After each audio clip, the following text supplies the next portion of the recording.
Born in Greenville, Mississippi, Shelby Foote's first novel, Tournament, was published in 1949 when he was 33 years old. He published 4 other novels in the 1950s. In the spring of 1954, Bennett Cerf of Random House asked him to write a brief account of the Civil War for the 100th anniversary of that conflict. 20 years later, in the spring of 1974, he completed The Civil War, A Narrative.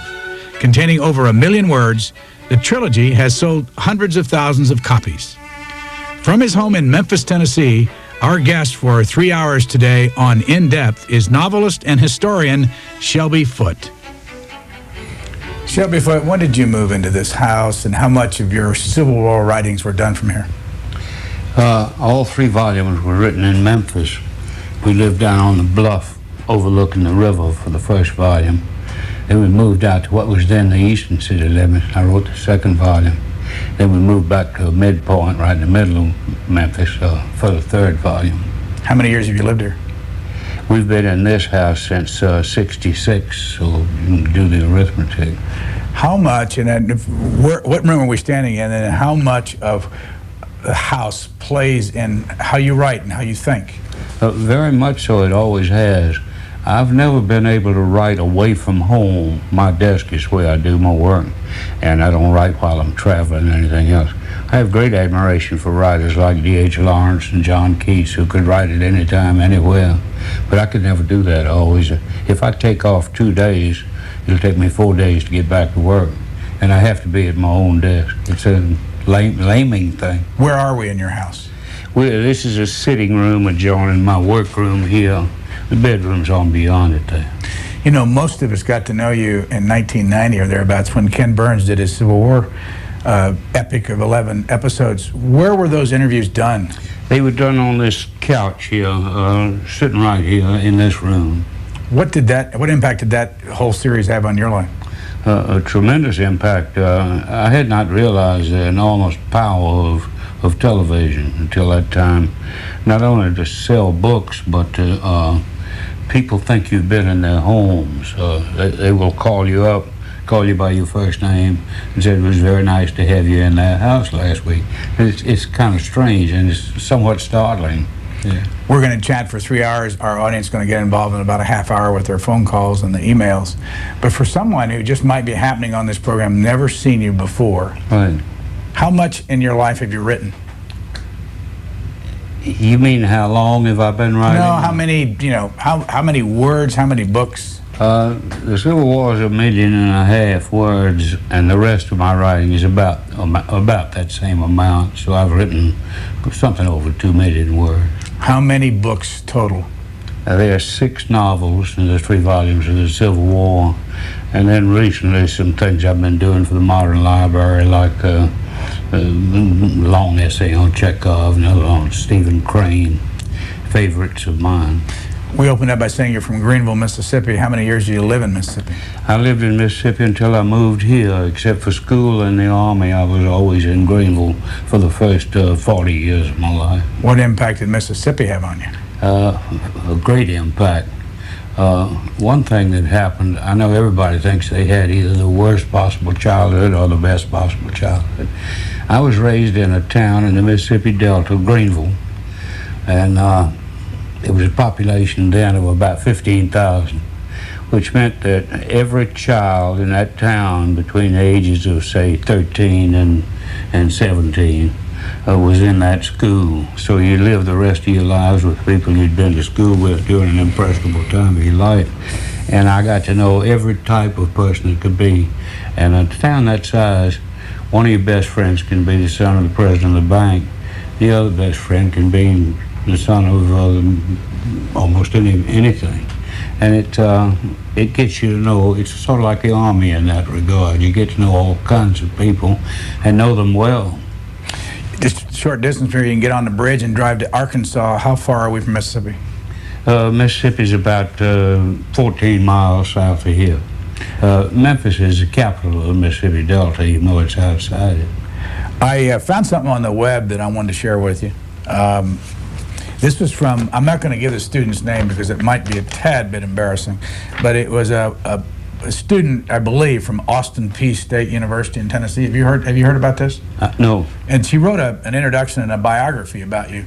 Good. But the last line of the opening says, Foote is a tremendous writer who served in the Civil War, and his writings come from his personal experiences. I'm glad she got that impression. That's the impression I wanted to. I'm in that book, you see, I hope. And that's the way I think history should be written, as if you were living in that time. It's totally unfair to look at it from 150-odd years later and pass judgment on what those people did without knowing what their values were and what the laws were even. It's what causes an awful lot of misunderstanding, trying to apply a different set of standards to a different nation, really. All right, you have how many books, do you think, in this house? And I know you got a bunch back here. I just want to ask you what's on that shelf. Books up this way, books this way, books that way. I'd be guessing if I said around 8,000 books, perhaps. What's on that shelf that's one of your favorites? Well, I have a particular reason for having a favorite. They're all my favorites. But up on the next to top shelf there's a leather-bound, that's the New York edition of Henry James. It belonged to Walker Percy. On the right over there, on the third shelf from the top, is a limited edition Club Shakespeare. That was my favorite possession, and the James was perhaps Walker's favorite impression. And about 20 years ago we got to talking, and we agreed that whichever one of us died first, Walker would leave me the James, or I would leave him the Shakespeare. And he lost the contest, and I won it.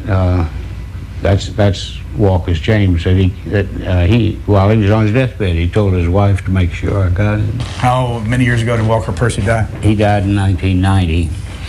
And that Shakespeare over there, have you read all that? Oh, many times, I guess, yeah. Shakespeare, you can't read too much Shakespeare. Why? Because the beauty of the language and the skill with which he handles it. The language itself, Shakespeare. He hung the moon.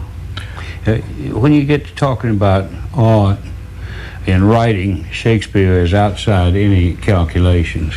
And in music, it's Mozart. And you put those two people off to themselves, and then you talk about various other people, but they hung the moon. We're going to go in your next room in here. What is it?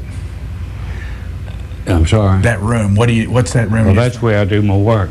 That's my work room. It always has been ever since we moved in. I had the desk built in, the bookshelves were built in. Since 1967? Yeah, 66. Mm-hmm. Let's go in and see what we can find in here. Go ahead. Now, when you were writing, did you sleep in this room? Seldom. Sometimes when I was very anxious to get to bed or get up in a hurry and I was working hard, I would sleep in here mostly, except right now. Before we talk about anything, right on this bed is your life behind you. It's very strange to see it laid out like that. I've never seen it that way before. I get the impression I somehow managed to swallow a cannonball. So it's very strange to see it all together there. What's the first one over here, The Merchant of Bristol? This is the first thing I ever published. A friend of mine at the newspaper in Greenville ran a linotype machine, so he did that for me. I bought the paper, the people put it together, and it's signed and numbered. There were, I think, 260 copies, and I charged $1.50 a piece for them. And the whole town was furious that I could put such a high price on such a junky little thing. It's worth a good deal of money now. Now, Tournament was your first novel. That's my first novel. When did you start it? When did you finish it? I started it the first 2 years at Chapel Hill. I decided I'd had enough college and it was time for me to come home because I knew the war was coming. This is like 38 or 9. And I came home, and while I was waiting, I joined the Mississippi National Guard, and while I was waiting for us to be mobilized, I wrote Tournament. And I sent it to Will Percy's publisher, Knopf, and they read it and wrote to me and said they liked it very much, but they didn't think it would sell, and I would do best to go on and write my next novel. and they'd be happy to see that. But they thought this would give me a bad name with booksellers. So I put it away in the drawer. When I came back from the war 5 years later, I got it out and revised it and sent it off, and it was published by Dial Press. And the main message in the book?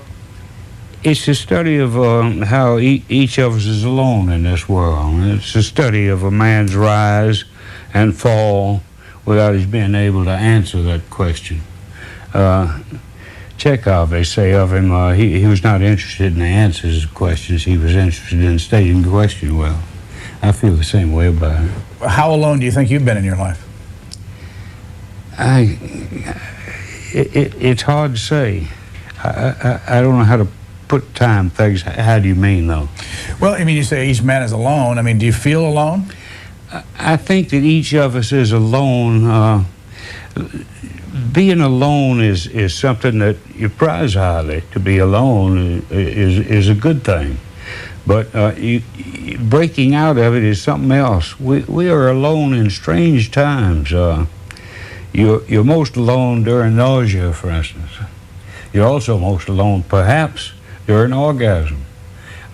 This loneliness thing is a thing that can go on forever. They're little islands of quiet in the middle of the racket of a noise. It's a very strange business when you start examining how each man is alone. And just a few months ago, you had a bout with cancer. Right. Colon cancer. What was that like? You take medical things as they come, and you leave it up to the doctors to do something about it, and you do what the doctor says. I've had all kind of medical things since I turned 65. Lord, I've had a stent installed. I had one of the first balloon bypass heart things, and each one of those came along, and you just take it as that's the hand you drew at that time, and you leave it up to the doctors. And thank God I've had real good doctors, or I wouldn't be here. I wouldn't be here if they hadn't developed medicine as far as they have in the last 20 years. Now you're going to be 85 in November? Right. What's it feel like to be that age compared to when you started that first novel? I can't associate myself with anybody 85 years old. It amazes me in the first place. You still write?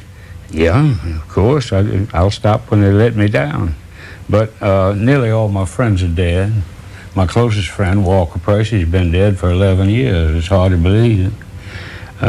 But that's the way it goes. You take it as it comes, and you hope with some form of grace. Now, you're married to Gwen, who's here today. How long have you been married to her? Be 45 years in September. What's that been like? I can't imagine being married to anyone for 45 years. Or it's amazing, right? The one thing that I want you to talk about, because we've talked about it before in interviews, is what's over here on this shelf. Yeah. Talking about time, remembrance of things past, Right. Marcel Proust, and right here is the... Proust is my favorite 20th century writer. Ever since my mother gave me this 4-volume Proust for my 17th birthday, and every time I feel I've earned the right to do it, I quit everything and reread Proust. I've done it in the back of this one I wrote each time as the 9th reading in 1993. I haven't felt justified in taking off too much since 93. So you've read this book, and it's what, 3,000 pages? Yeah, about 9 times. Right. This is the Why? 9th reading. It's 2 reasons. One is pure enjoyment. Proust is one of the most entrancing writers that ever lived. And the second, he can teach you something. You can always learn. A writer can learn from Proust. And he can indeed. We were talking about Shakespeare earlier. That's the grand master teacher. Let me stand over here so folks can see you better. What is it about the written word that's either attractive to people or it separates it from television? I really think that the written word is what defines us as superior creatures to all the other creatures on earth. Man is characterized by a number of things. One of them is He's the only animal that knows he's going to die someday. And knowing that, he also has an obligation to make the most of whatever time he has. And making the most of it is enormously assisted by reading, by learning about the world, learning about the past and the present, and an ability to look to the future by reading. I want to tell our audience, if you've just joined us, Shelby Foote will be with us for another 2 hours and 45 minutes. And in about 15 minutes, we'll go to the phones, give you a chance for 2.5 hours to ask him any questions you might like to ask him about anything, including all the writing that he's done. What else are your favorite things in this room? Oh, Lord, that's a very large question, because I tend to put my favorite things back here. We're going to talk about all that over there when we get into your seat over there. We got the music over here. Got music over there, and modern literature mostly over here, although it starts as all of Dickens, all of Conrad, Jane Austen. One of the best Faulkner collections in the country there. Have you read it all? Oh, yeah, and over again. What I appreciate more about reading is rereading. I'm a writer, it's my craft. And when you reread a book, especially by a real good writer, you enjoy seeing how he goes about getting where he's going, because you know where he's going when you reread, and you see him prepare for what's coming. And the skill with which he does that is enormously instructive to a writer. When you read, what's the circumstances? It's a funny thing. I've talked to people about their reading. I do not see a scene when I read. I read words and even punctuation. A lot of people, they tell me when they read, it's like looking at a movie. They see the characters and what the author is saying they're doing. And of course, I do that to some extent, but mostly I'm looking at the way he moves words around. I remember reading somewhere about you that back at the University of North Carolina at Chapel Hill, you got lost in the 9 stories of stacks in the library? I did get lost. I was very much happy to be there. I imitated a graduate student, and I would get in the cubicle and all this 9 stories of books. I'd never seen anything like that before. And to me, a university is a library with a group of buildings around it. And I spent more time in the library than I did anywhere, even the fraternity house, classroom, no matter. It was the library that I was just fascinated with finding. It not only was there all of Shakespeare there was all the books about Shakespeare there. What kind of music do you add to your life from over here? 2 kinds. I'm crazy about classical music in every sense, and I'm also a big fan of the blues. Robert Johnson especially, but Bessie Smith, and a great many others. We talked one time many years ago that when you listen to music, you don't read? No. I can listen to music while I'm going to sleep, but it's a distraction. I can't put up with what I'm trying to read. I can't do both those things at once. And so when you listen to music, you don't read. When you read, you don't listen to music. That's right. Before we sit down, a couple other things. I don't know if this is going to work, but let's go quickly through the process here. Follow Me Down, novel written what year? That was written, it came out in 1950. This came out in 49, that in 50, 51, 52, 54, and that one in 75, I think. Now, these novels are about what? They're about the Mississippi Delta, possible exception of Shiloh, and there's one of the characters in there is from my home place. We go up the next level here, and we have the 3-volume set of the Civil War. Right. All nonfiction. Right. I remember reading that you said you read 350 books to get ready to write that. I had about 300 books that I actually worked with right over my desk. I didn't much go to libraries, and I did not go to original material in the Department of Archives and History. I wrote from the printed word. But the Civil War is so widely written about that you don't need to go back to the original documents. Everything, they've all been gone over. Over here is the Shelby Foote and Walker Percy correspondence. That's our letters. We never knew those would be in print. And that's one of the nicest things about them. We were talking to each other. What about that friendship? And, you know, how valuable was it to your life? Well, we were friends for almost exactly 60 years. And I don't know how many people have a friendship that lasts 60 years, but I've never heard of 2 writers getting along for 60 years. So How did it start? It started when Walker and his two brothers moved to Greenville. Will Percy, their cousin and adoptive father, came to me at the country club swimming. He came over and said these young people were coming to visit him, and he'd like for me to help show them around town and everything. I said I'd be glad to, and that's the way we met. What was the best thing about Walker Percy? The best thing about Walker Percy was Walker Percy. You had to know Walker to know what I mean by that, but anybody can appreciate him by his work. He's one of the great writers of the 20th century. Won't we walk over near your desk? You have your friend Proust is over there above the bed. That's my man. Now, did you sleep in this bed while you were doing your work? Quite often. How many days in a row would you, when you worked on your last volume of the Civil War in this room, how many days would you work? 7 days a week. Straight through? Except time I go to New York or something, take off. But I found that skipping a day's work would cripple me up for coming back to work, so I didn't skip a day.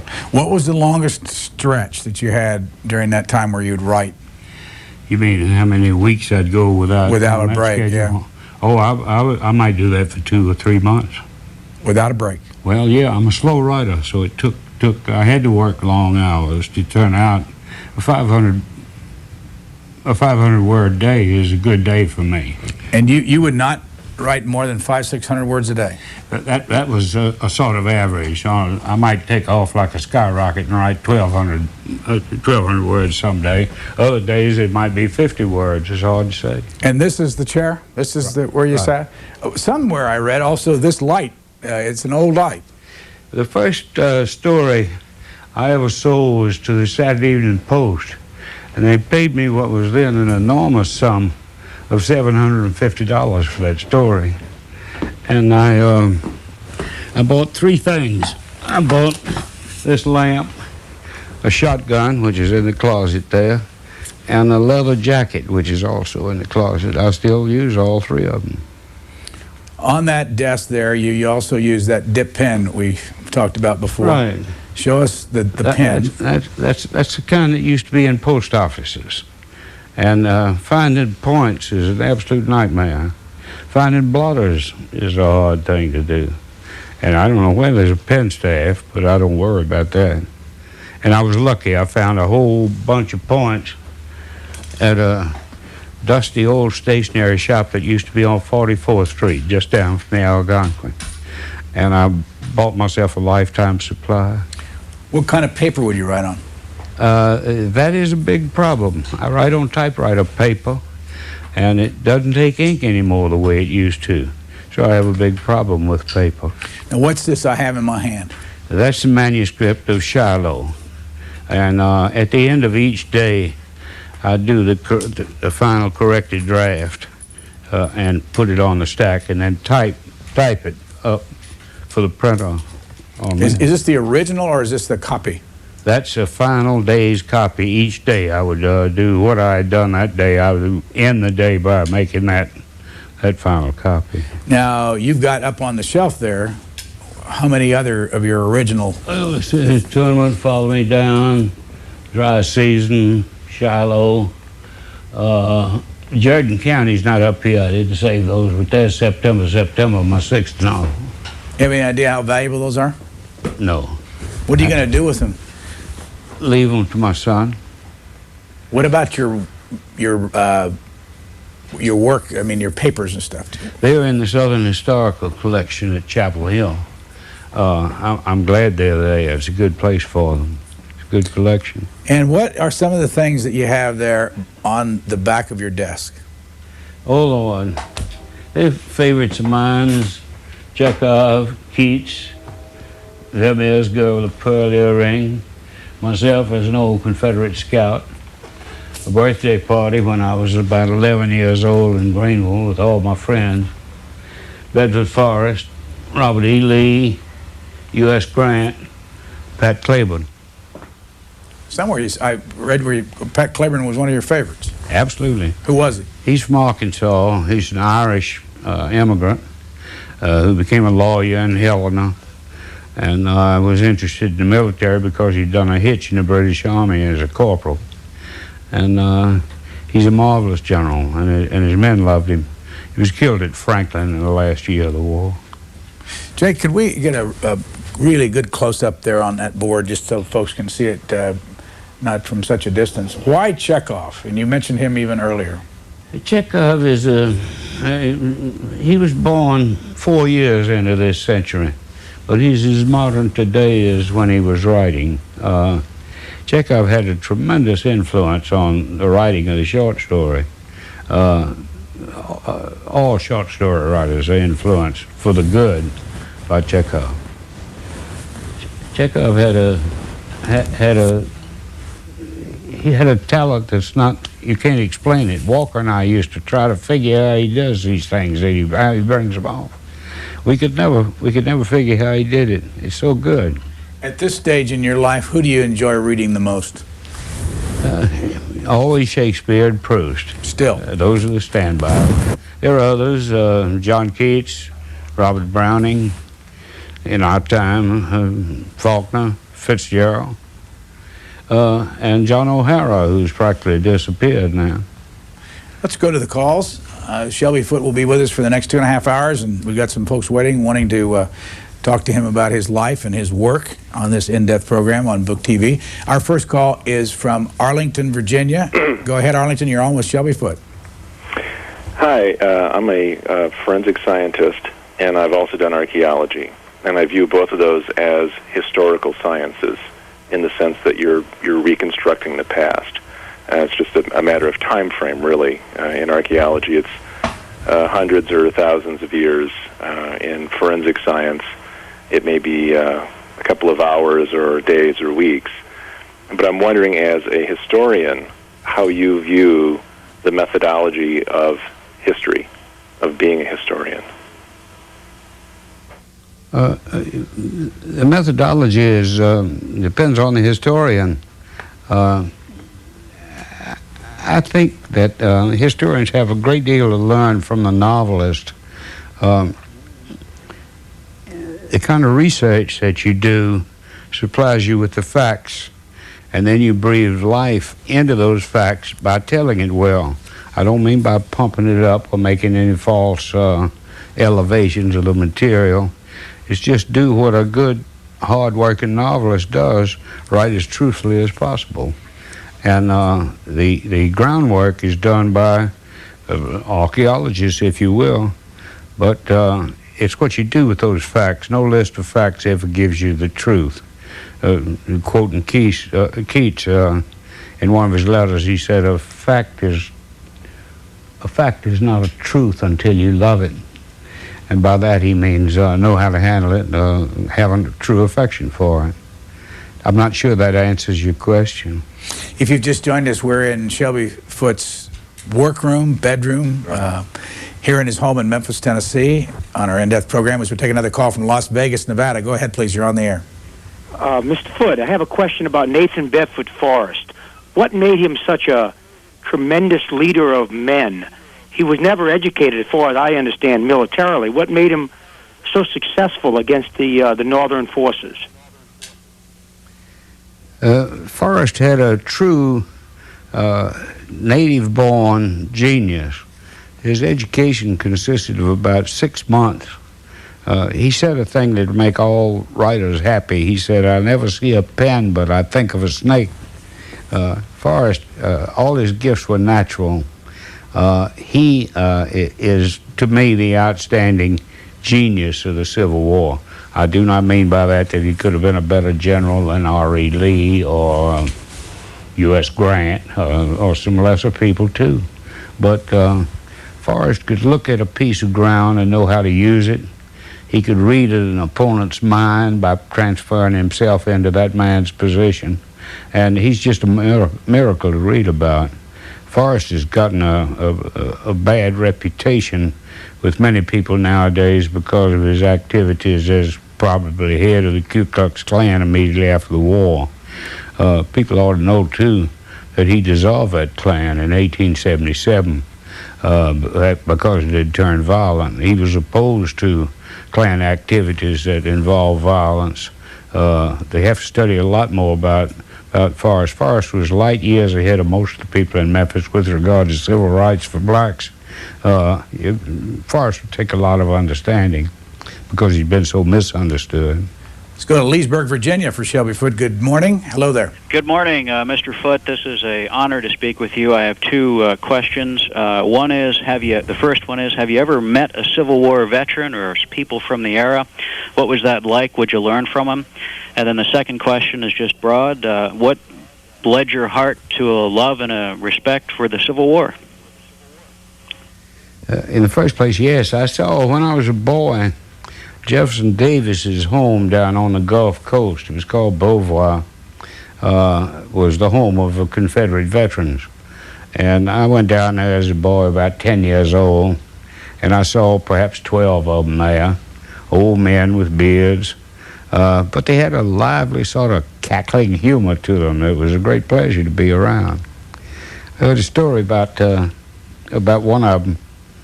They have visiting days, and the ladies of the region would come to see the old man and entertain them.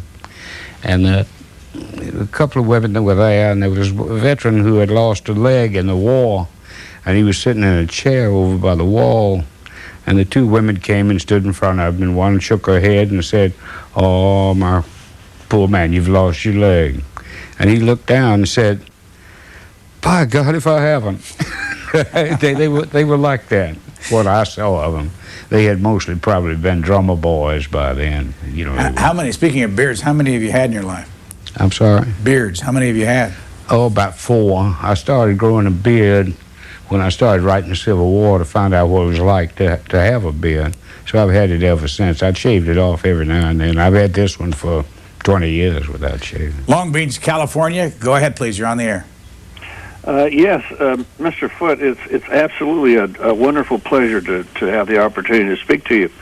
You were the one that got me really started on the Civil War. I had my grandmother's first husband died in Libby's prison, and I saw Ken Burns' series on the Civil War, and I retired in 1991. I'm 69 years old. And I started reading then, and I haven't stopped reading about the Civil War yet. Your series of books I have, the 3 volumes.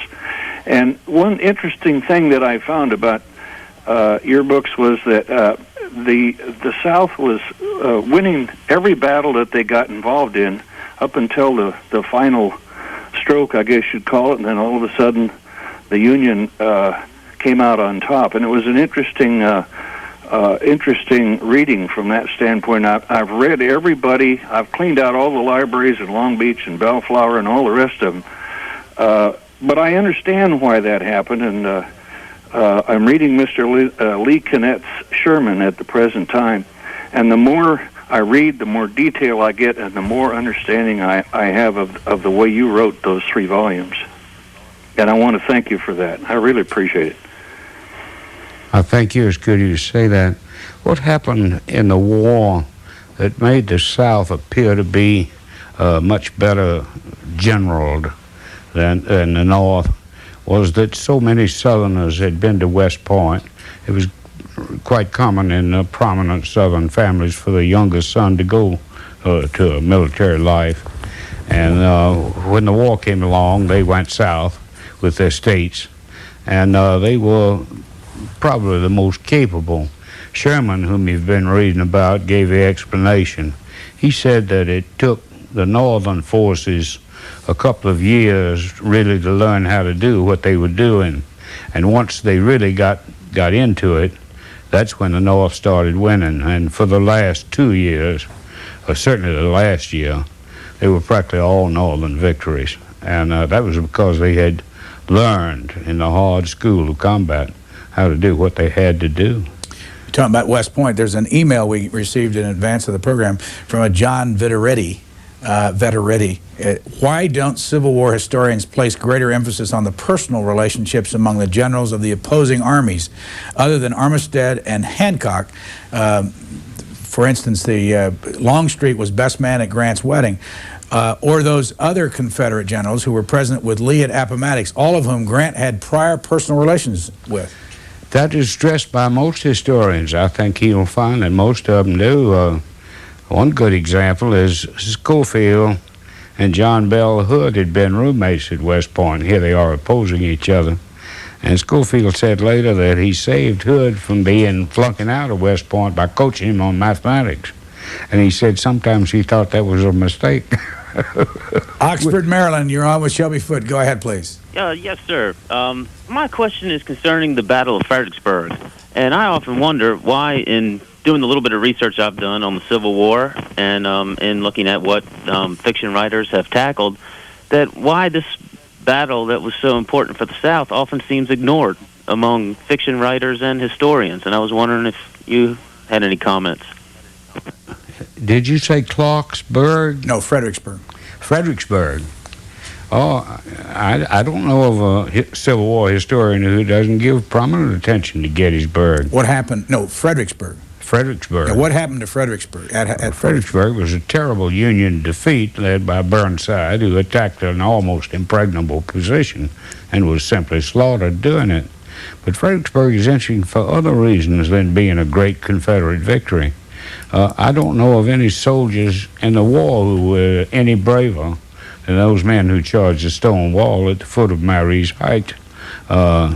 Fredericksburg is a hell of an example of Northern courage being matched against a Southern so-called élan. Southerners should have great admiration for the Northern Army, the way it behaved in that, the greatest perhaps of its defeats. Did you go to the Fredericksburg Battlefield in your research? I went to all battlefields, and I tried my best always to visit them on the anniversary of the battle so that the weather and the leafage on the trees and everything would be as much like that time as possible. Those things are very important to get the feel of the place. We're in Memphis. Were there many battles fought around this area? The closest really sizable thing is Shiloh, which is less than 100 miles to the east of here. And that's one of the great battles of the war, the first big one. And there's Bryce's Crossroads down the way. There was a very brief and disastrous naval battle here in Memphis in which all the Confederate boats were sunk except one that managed to get away. Memphis, right along the Mississippi River. We go to Fresno, California for Shelby Foote. Hello there. Good morning. First of all, I would like to say to Mr. Lamb, thank you very much for you and C-SPAN for presenting Book TV on the weekends. I am a great fan, and I also have all your books, and I'm a great fan of those, too. For Mr. Foote, it's a great honor to speak with you. This is about writing. I have always been a great reader of both novel and nonfiction, and maybe you can demystify for some of us, for yourself and contemporaries, what takes you from loving books to being actually able to write books? I've always wondered what that golden key was and envied it, and I also greatly admire your library and envy that too. Thank you. There's been several people who expressed a sort of answer to that. Robert Louis Stevenson, I think it was, said one way to learn how to write is to play the sedulous ape, as he said. Pick a writer that you really like, all the way from Dickens on down, and imitate him until you can do a pretty good job of it. Then establish yourself based on that. That's Stevenson's advice. And he's quite right about learning from other writers. That's the way you learn to write.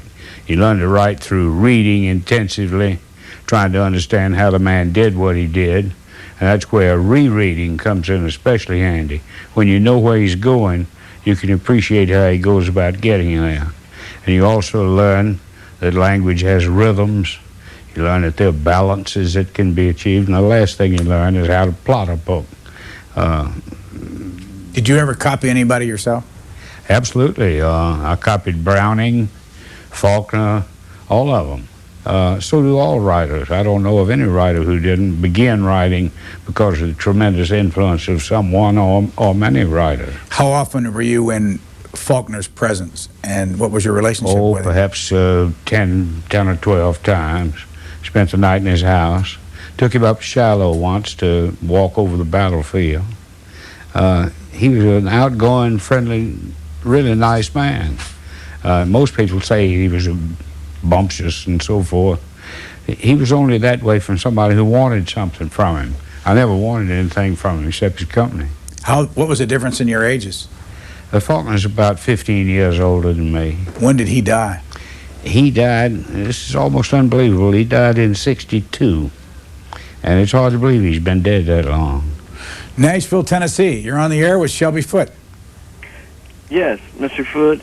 I wrote a lot in college, and then I got a PhD in physics and taught college and taught high school, and I've dug out a lot of my college stuff since I'm nearing retirement and have several ideas about writing. And how do you decide which one to devote your passion and time to?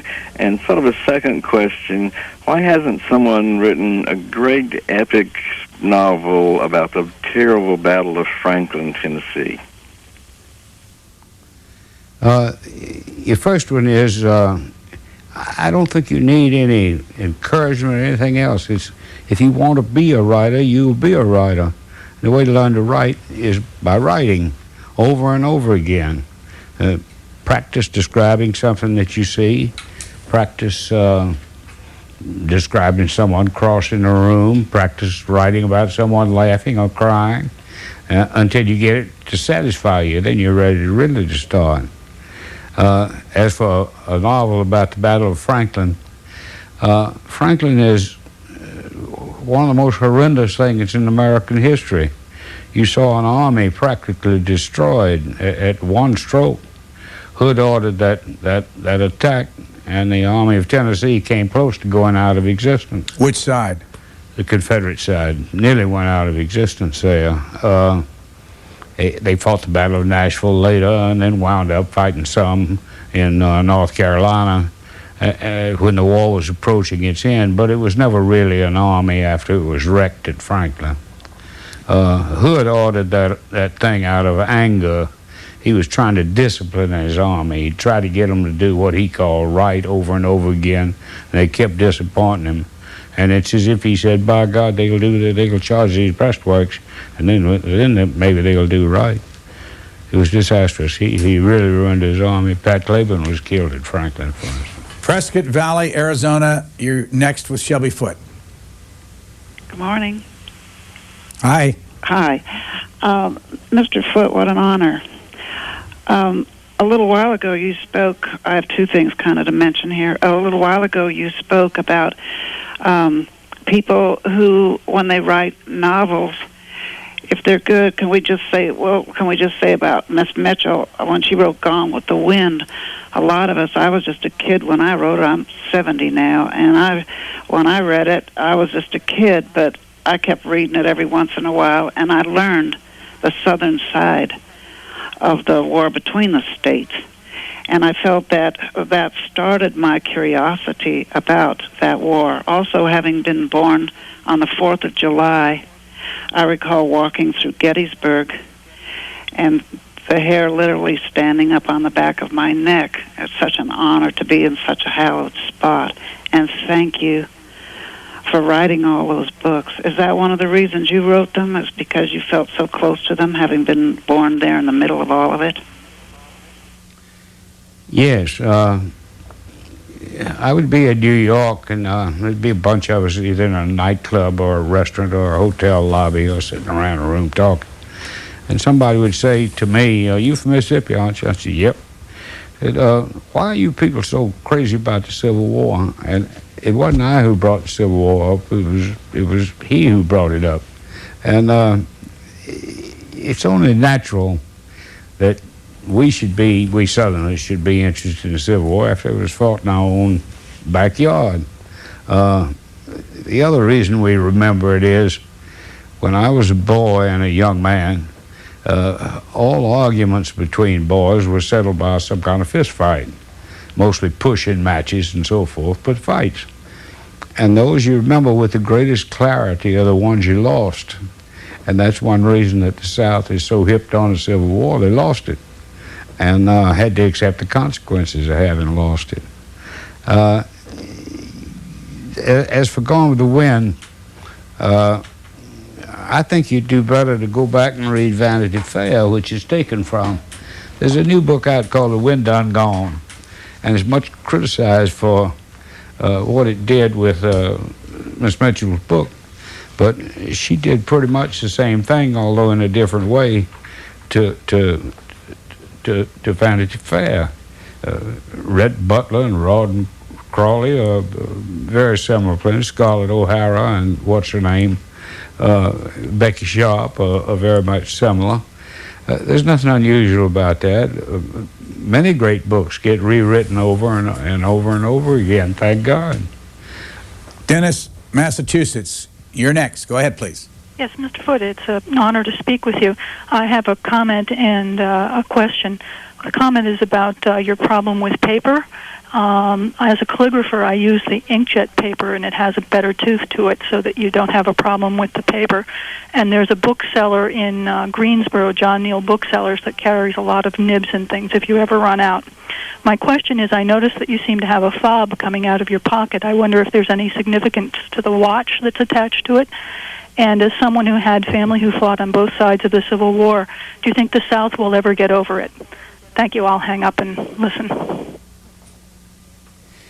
They may get over it in the sense of not continuing to talk about it continuously, but it's in our blood and bone. We won't get rid of it, and our children won't get rid of it, and they shouldn't get rid of it. They should learn from it. Santianas think about people who don't know their past or be obliged to repeat it is a very real danger.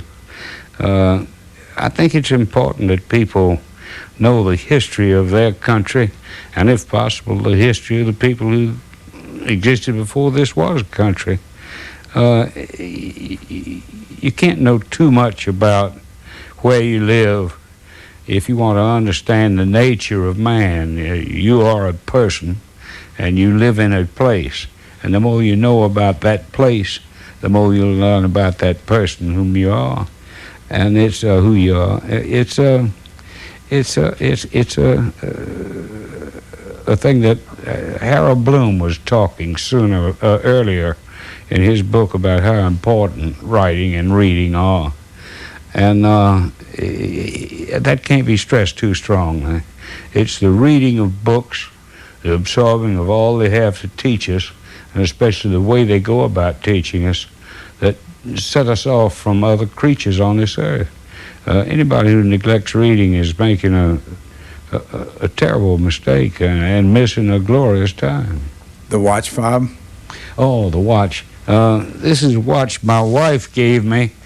My father's watch was very much like it, and it always hung right here on a peg on my desk. And one day I was in the kitchen, the only time in my life I ever baked a cake. I was baking this cake, and I came back, and my watch was gone. Somebody had come in the door here and lifted it off there, and about broke my heart because of my father's watch. And my wife got me this one to take. Why don't you hold it up so we can get a close-up shot of it while we take the next call? Yeah. What year did she get this for you? I think this must have been about 62 or 3 or 4 or 5. Let's go to Honolulu next. Go ahead, please. You're on the air. Yeah, this is, I'm phoning from Honolulu. And just like first of all, I just finished reading your trilogy of all 3,000 pages. And I'm 59 years old. And also... You read it all? I read it all. And how long did it take you? Oh, it's a year. It's taken me over a year. Let me ask you the same question I asked Shelby Foote earlier. When you read it, what atmosphere did you create for yourself? It was more of a cultural experience. My family, historically, I did not know, came from the South, and so was lost. And then I just when the series came out with Ken Burns and Shelby Foote was talking about it, I went back and started researching that my family came from the South. And it was like there was a hole there for the whole family. And so it sort of renewed that we had Southern ties. And but go back to the reading of the book itself. Yeah. How did you read? How much did you read at any one time? Oh, about 300 pages.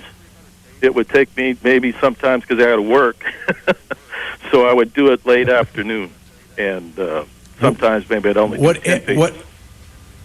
What impact did it have on you, and what did it change? What perception about the Civil War changed in your own head? Well, I had no real experience of the war itself because I just didn't know. I was just really ignorant on it. Even the generals had a huge impact in regards to me, in regards to Pete Longstreet and the relationships between the generals. I had no idea that they even knew each other. So there was a huge void. I knew nothing about the South because I basically came from California. So I had no historical, and my family completely cut it off. My great-grandfather fought in the South. He fought for the Stovall. I think he was under Joe Johnson during the war at Army of Tennessee. So the Army of Tennessee, right. And so that's helped me just sort of recreate my Southern roots. And when I was a young kid, I just couldn't believe that, I sort of had this affinity for the South. And I don't know where that came from, and now I know. So I just want to really thank Shelby Foote in regards to helping restore part of my culture. And thanks, caller, for calling. Those who have just joined us, we're in Shelby Foote's bedroom where he wrote the last of the three-part narrative on the Civil War, 1.5 million words. Right. What's your reaction when you hear somebody like this say they immersed in your work? What pleases me both is they said they have finally begun to understand the Civil War. And I'm particularly pleased to hear him mention Longstreet, one of my great favorites among the generals, also a misunderstood man.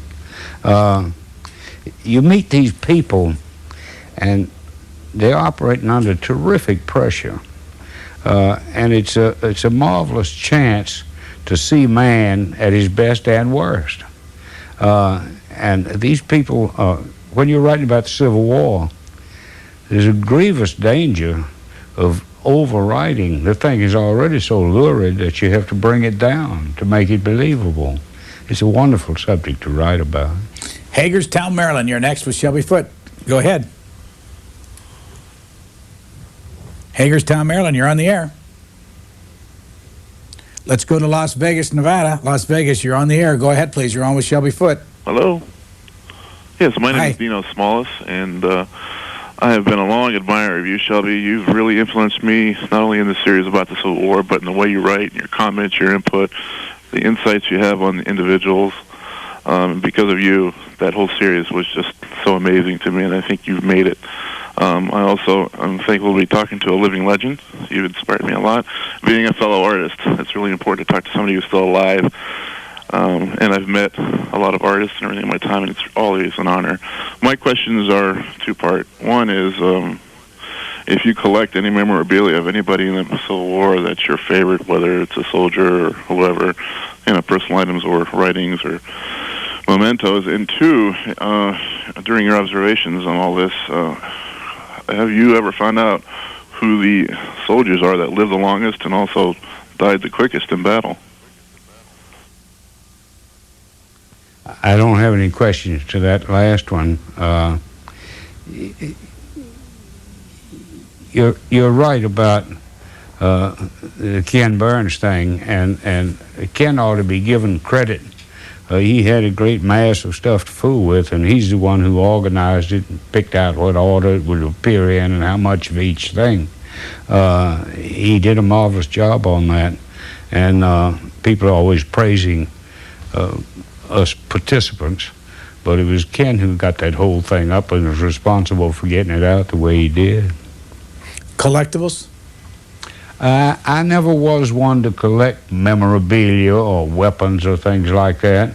I have some things I prize. I've got my great-grandfather's Confederate veteran papers.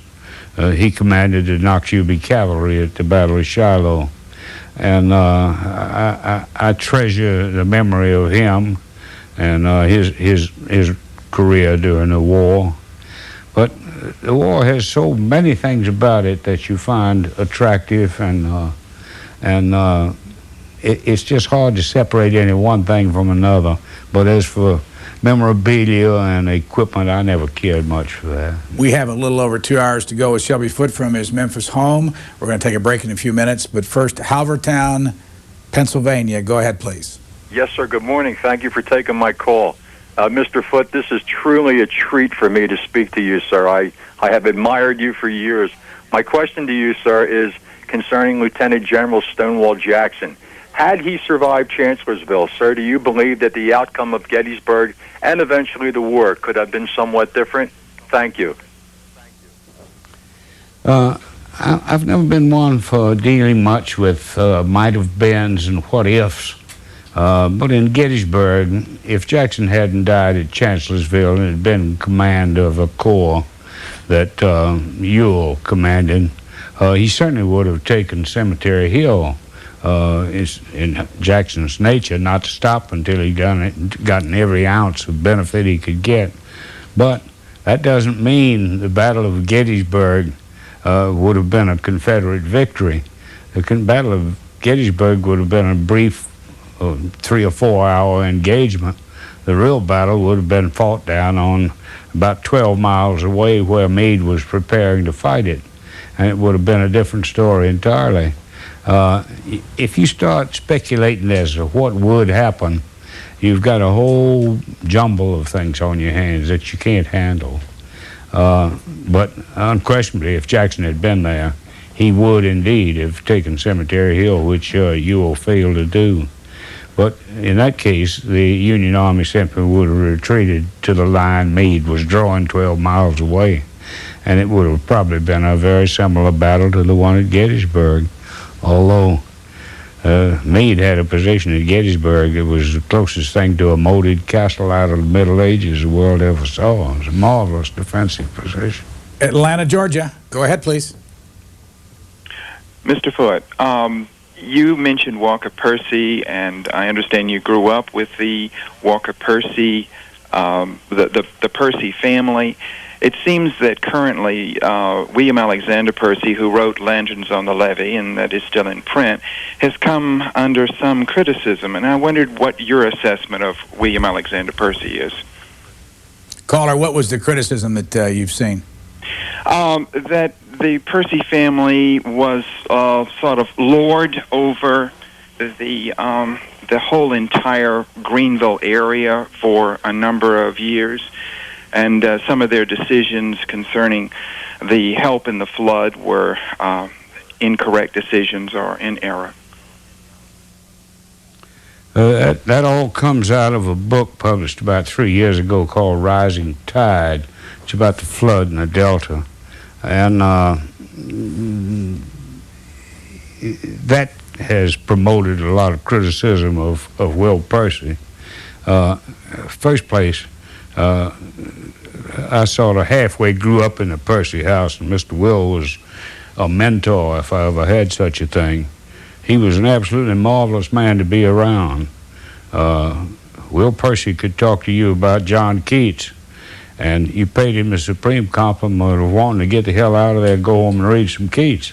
He was that kind of teacher, and he was that kind of man. The criticism of him is based on something that's partly fact. The Percy family did dominate in a lordly way that section of the country, but you got to see what came out of it. In Greenville, the Ku Klux Klan never made any headway at all. The Citizens Council was ineffective. There were no riots in Greenville. That's partly because of the leadership of the Percy family, not only Mr. Will, but the boys that were there after he was gone. You have to be cautious about criticizing people because they exercise a certain kind of power. Their power is for good as well as bad. And the Percy family distinguishes Greenville in other ways. Greenville had more writers per square yard than any town in the United States that I ever heard of. And that was largely because of Will Percy being there. Who else was from there? Harding Carter, Walker and me, Charles Bell. There were about 12 writers from Greenville. It's very strange. It's like lightning struck a certain place or something. Anna Cortez, Washington, for Shelby Foote. Hello. Mr. Foote, what a treat. Hey, I've been an admirer of yours for years and years, and I'm also an admirer of Longstreet. And I've been wanting to ask you for years, what was going through Lee's head at Gettysburg when he did the same thing with Pickett's charge he did at Fredericksburg that worked so well for him, he did against him, and why wouldn't he let Hood and Longstreet go around to the right, which seems like a smart choice to make. Just go around and come in behind the Union Army and not make Pickett's charge at all. What was going through his head with that? I don't know what was going through his head, and neither does anybody else. And I resent anybody trying to tell me what was going through his head. What happened was Lee committed probably the biggest mistake made by any general on either side when he ordered what's called Pickett's charge on the third day at Gettysburg. But that's what's so interesting about Gettysburg. The first day, if it hadn't been for Ewell holding back, he would have taken Cemetery Hill and won the battle all in one day. And the second day, he gets men right up there on the ridge, fixing to go over. He's looking into the Yankee rear. And he thought the third day, this will do it. There's no doubt about it. I came so close on day one, even closer on day two. Here on day three, all we have to do is press it and we've won. The result was the biggest mistake, as I said, any general made on either side.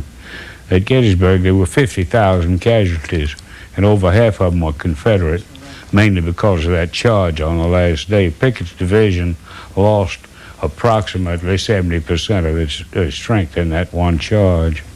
And I don't know how those men bore that kind of losses. I'm talking about the men who ordered them into battle. When Lee went to bed that night, finally, it must have been terrible for him to think of all those dead Virginians out on the field as a result of his orders. If you joined us just a few moments ago, we are with Shelby Foote in his Memphis home, and we're in a room where he spent a lot of time since 1967 or 66? 66. 66. How much has been written in this room? All of the third volume and another novel, a sixth novel, and a number of articles, pieces. What part of Memphis is your home in? It's almost the geographical center of the original sort of Memphis that was here when I moved here in the 50s. And are you writing anything else now?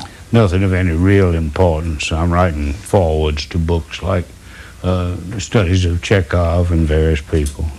We'll be back with Shelby Foote for another 2 hours to take your calls after a short break. Book TV's In-Depth with Shelby Foote will return in just a moment. Next month on In-Depth, historian Richard Brookhiser, senior editor at the National Review and columnist for the New York Observer. His many books include The Outside Story, How Democrats and Republicans Re-Elected Reagan, The Way of the Wasp, How It Made America and How It Can Save It, so to speak, Founding Father, Rediscovering George Washington, Alexander Hamilton, American, and his new book, America's First Dynasty, The Adamses, 1735 to 1918, coming out in February. Join Richard Brookhiser as he discusses his views on history, current events, and takes your phone calls on In-Depth, October 7th, beginning live at noon Eastern, 9 a.m. Pacific Time. Labor Day on C-SPAN 2 is all about Book TV's In-Depth interviews. At 8 a.m. Eastern, we begin with Studs Terkel. At 11, it's James McPherson. At 2 p.m., it's In-Depth Joan Didion. At 5, William F. Buckley talks about his life and works. And prime time starts with Gore Vidal at 8 Eastern, followed by Stephen Ambrose at 11 Eastern, 8 Pacific. Then In-Depth, Toni Morrison is our overnight feature at 2 a.m. Eastern, 11 p.m. Pacific. And In-Depth, Norman Podhoretz completes the special series starting at 5 a.m. Eastern, 2 Pacific on Tuesday. Book TV's In-Depth interviews, all Labor Day and night, starting at 8 a.m. Eastern on C-SPAN 2.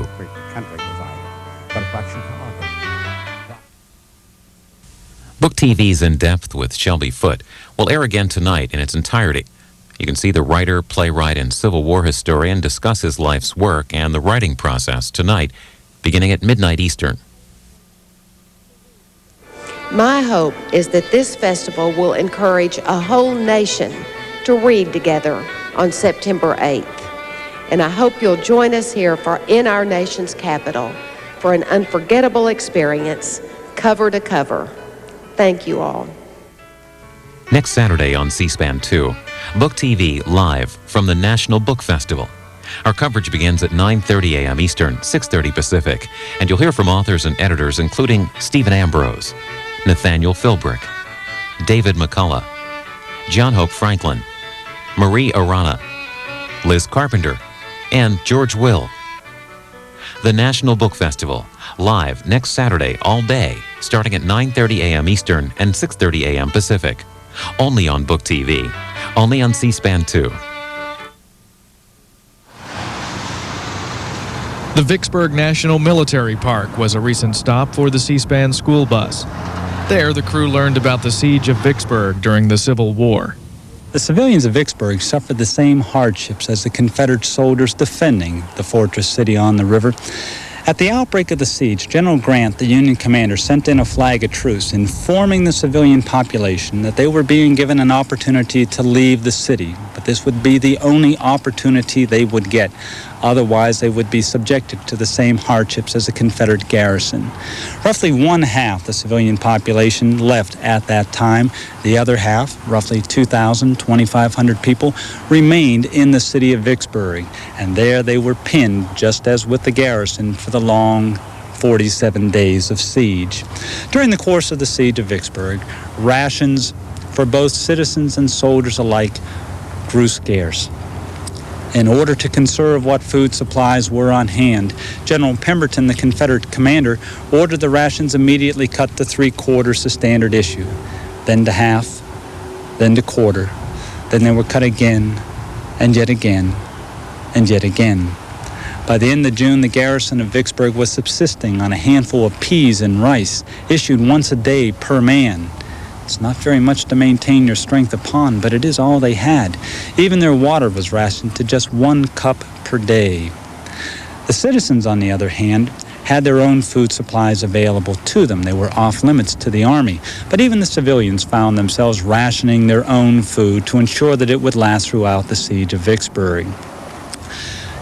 By many accounts, you could go down to the marketplaces on Washington Street and there see skinned rats hanging for sale. They went for an exorbitant price. Only the very wealthy citizens could afford them. To avoid the shelling of the Union Navy, citizens fled to caves that were carved into the hillside scattered about Vicksburg, and there they lived like rats underground for more than 6 weeks. About the only time they came out of their cave is when the Union guns fell silent as the cannoneers were eating their morning, noon, or evening meal. By all accounts, as the citizens emerged from these caves, they were ashen white in complexion, very frail, but they withstood the hardships of the siege without muttering a single word of complaint. They offered words of encouragement and support to the garrison of Vicksburg and hoped that it would help sustain them in defense of the city. On July 4th, 1863, the siege of Vicksburg ended with the surrender of Confederate troops to General Grant's Union forces.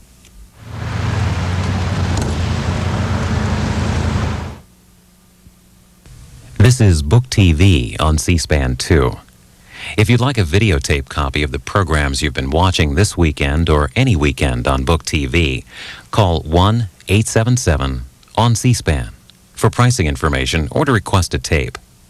Or go online to cspan.org/shop and click on Book TV.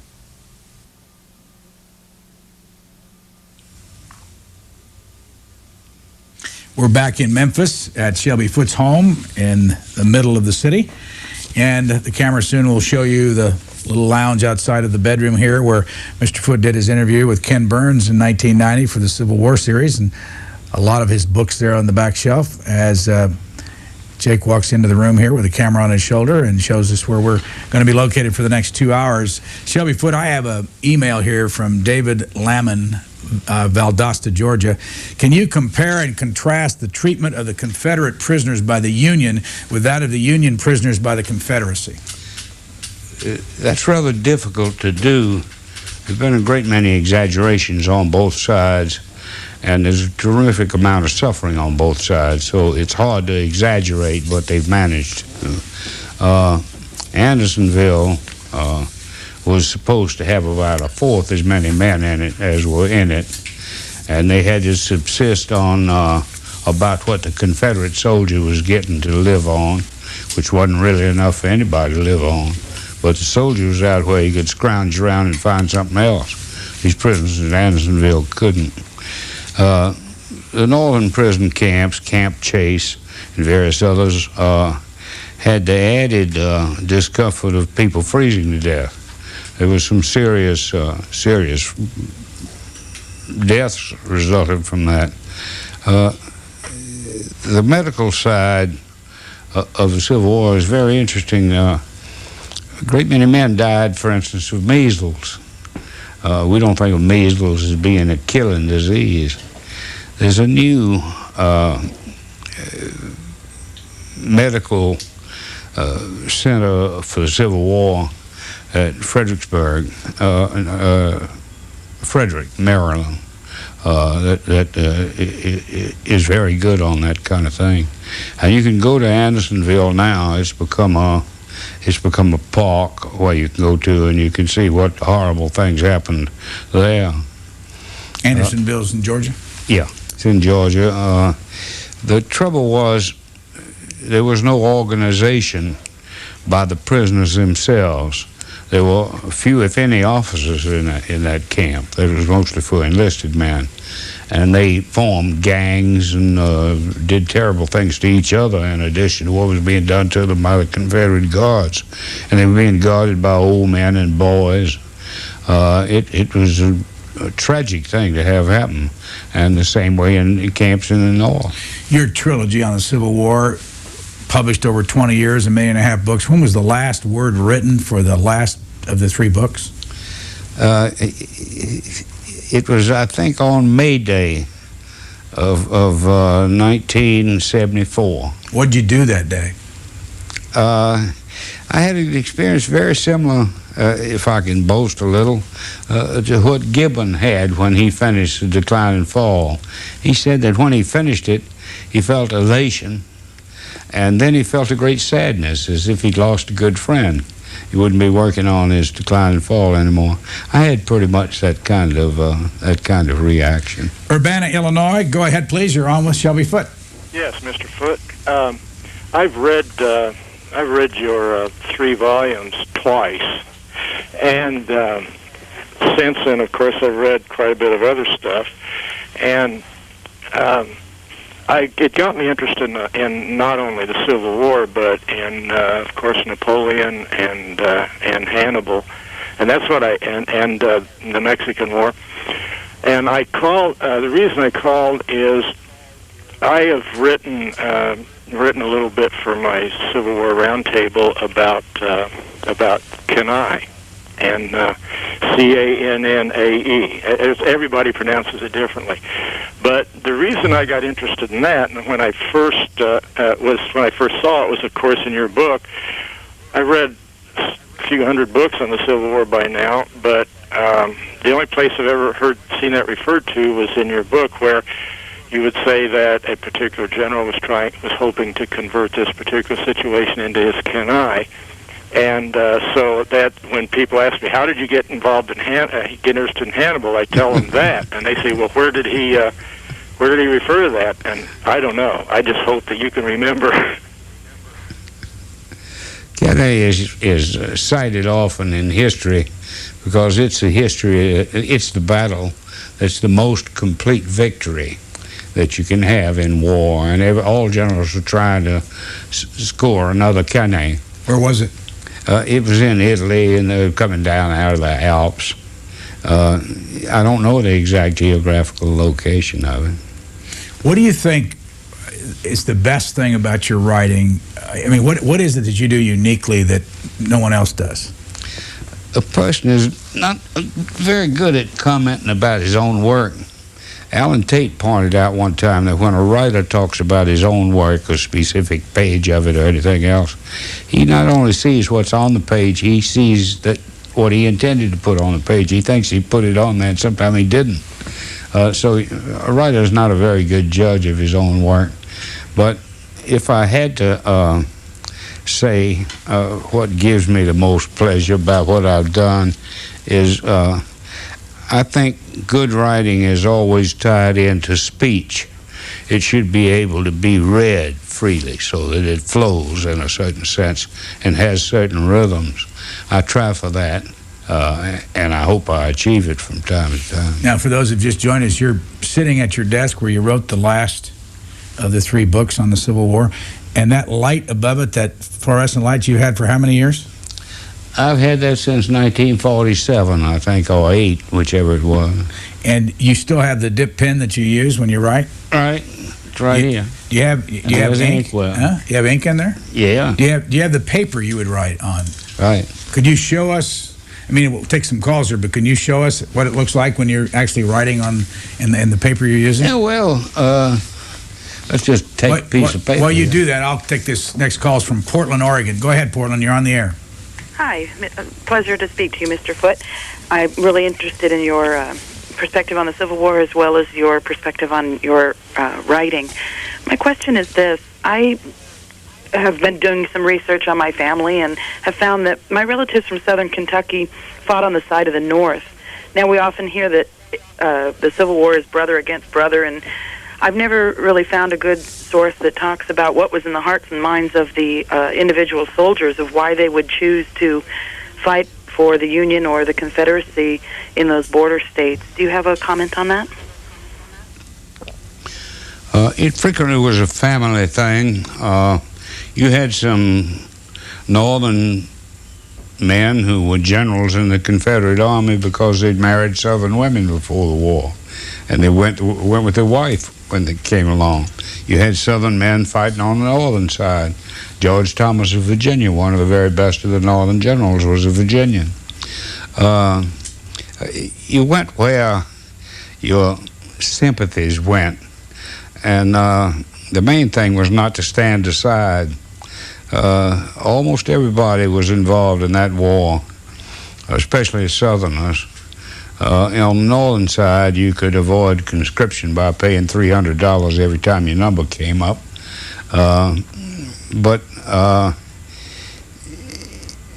as for people from Kentucky or Maryland, even Tennessee, where there's a divided choice among the people, you went the way your heart led you, is the only way I can explain it.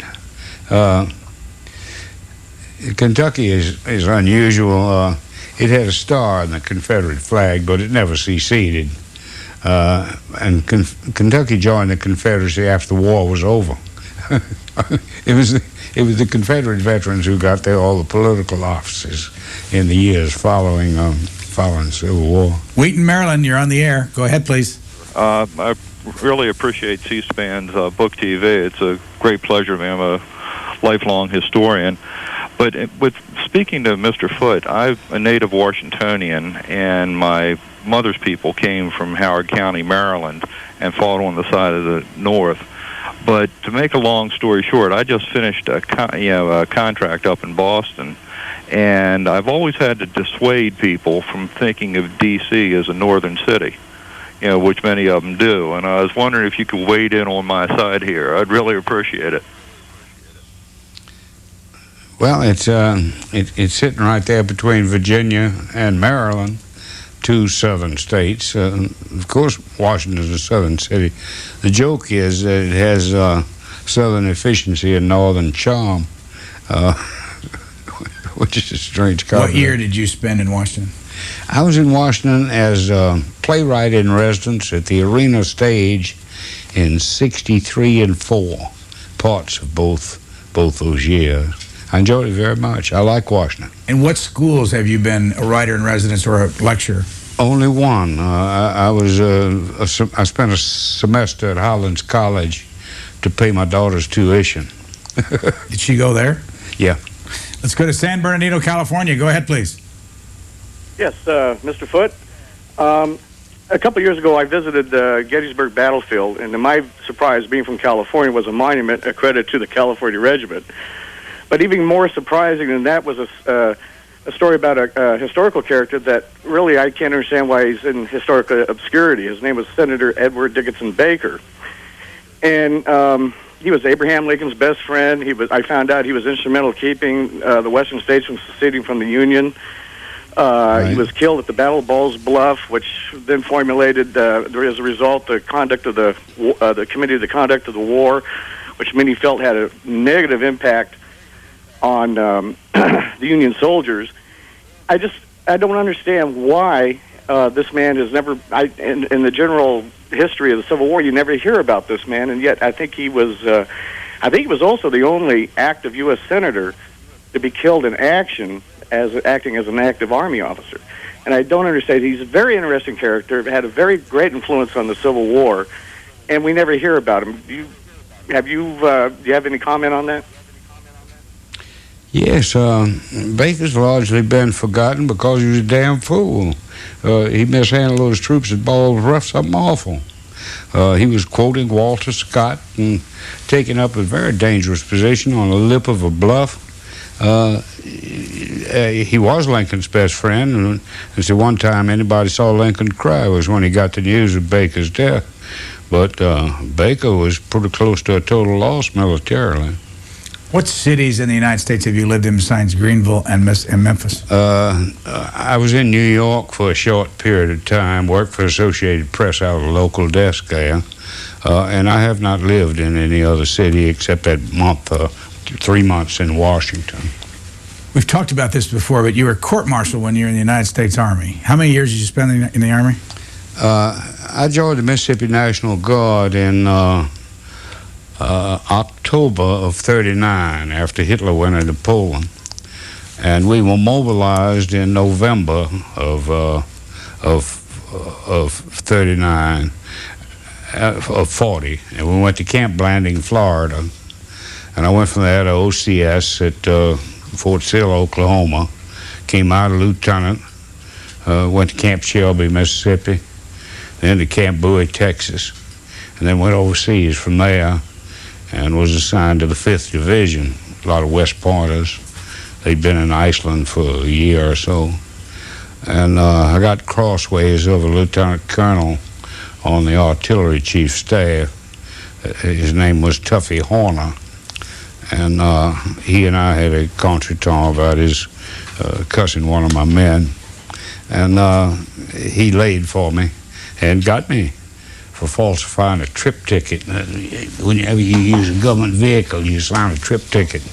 They had an order that you didn't use a government vehicle for recreation beyond a radius of 50 miles.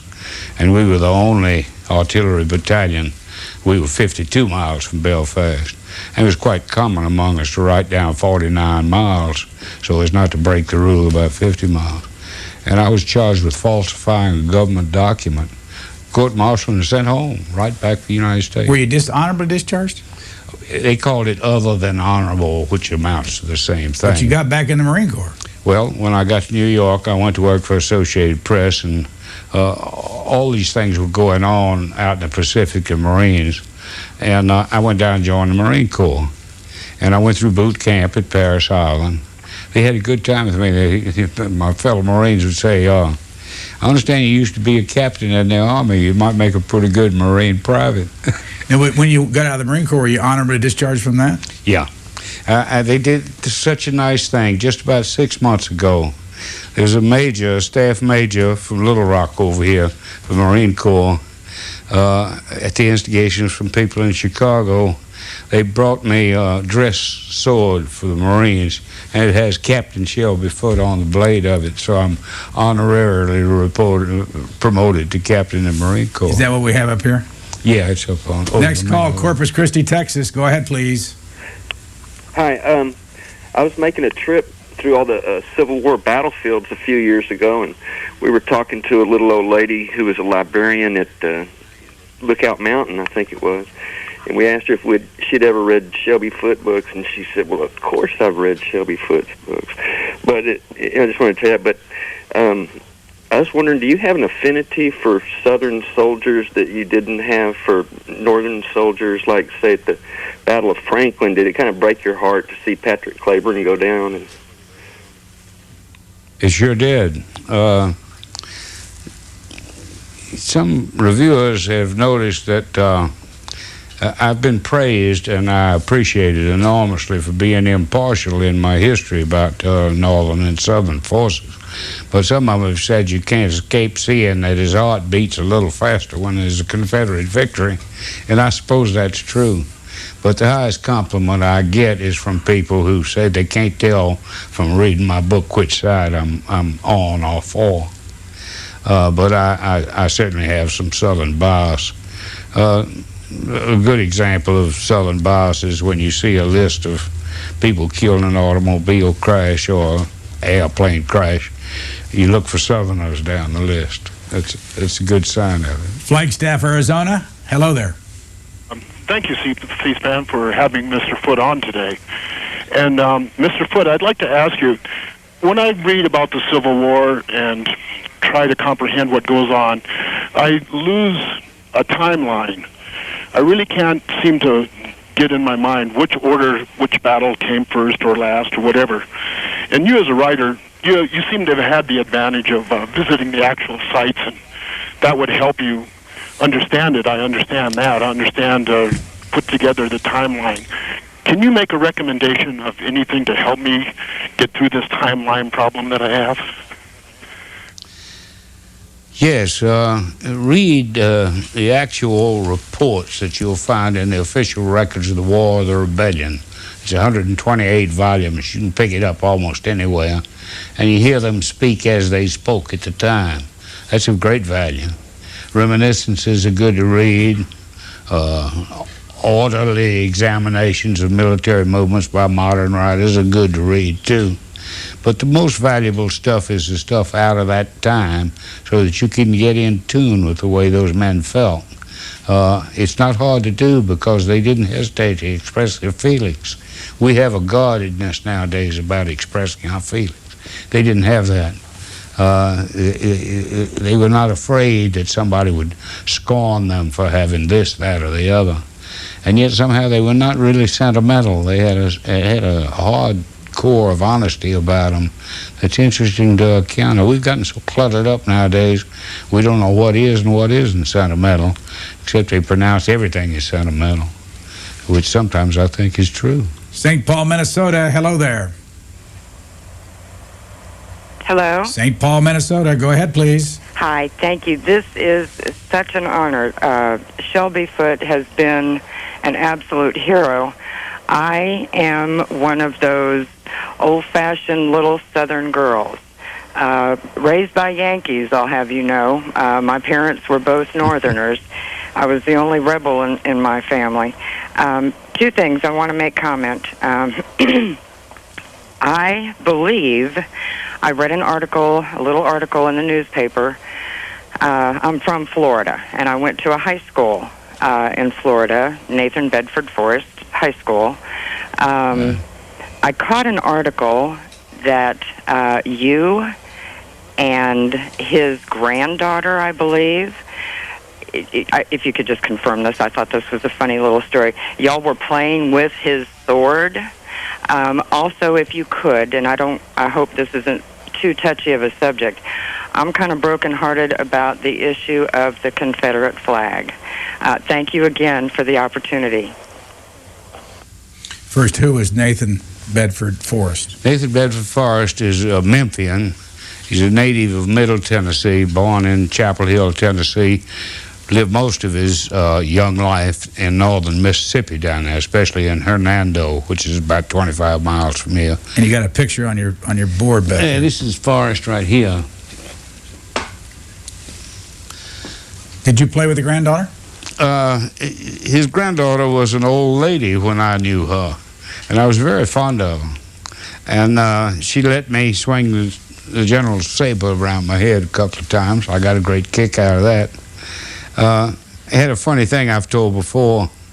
After I'd studied the war hard and learned, I thought a good deal about it, I called her on the telephone, and said, I've studied this war hard and long, and I've decided that it had two authentic geniuses. One was Abraham Lincoln, and the other is your grandfather, Bedford Forrest. And there was a silence at the other end of the line. And she said, you know, in our family, we never thought much of Mr. Lincoln. She didn't like my coupling her grandfather with Abraham Lincoln all these years later. I told this story on Ken Burns' Civil War thing. And what about the flag? It always tickled me. On the Confederate flag? The flag, I regret very much what has happened about the flag. The flag that people look at now is the flag that was carried during the demonstrations against civil rights. It was carried by Ku Klux Klansmen, all that kind of thing, and that's what it represents to a great many people, and I don't wonder that they're feeling pain and wanting to take it down. I understand perfectly well they do that, but to my mind, they're misidentifying that flag. That flag represents many good things, and you have to translate yourself back into the time of secession to understand how some states should want to secede. The Constitution has not been amended in 61 years. This was the First Amendment, the Emancipation Amendment was the First Amendment in 61 years of the Constitution, and absolutely the first amendment that ever had anything to do with anybody's private property. So they saw this amendment coming. They said, we don't want any part of this union. We want to get out of it. And people who say slavery had nothing to do with the war are just as wrong as people who say slavery had everything to do with the war. That was a very complicated civic thing.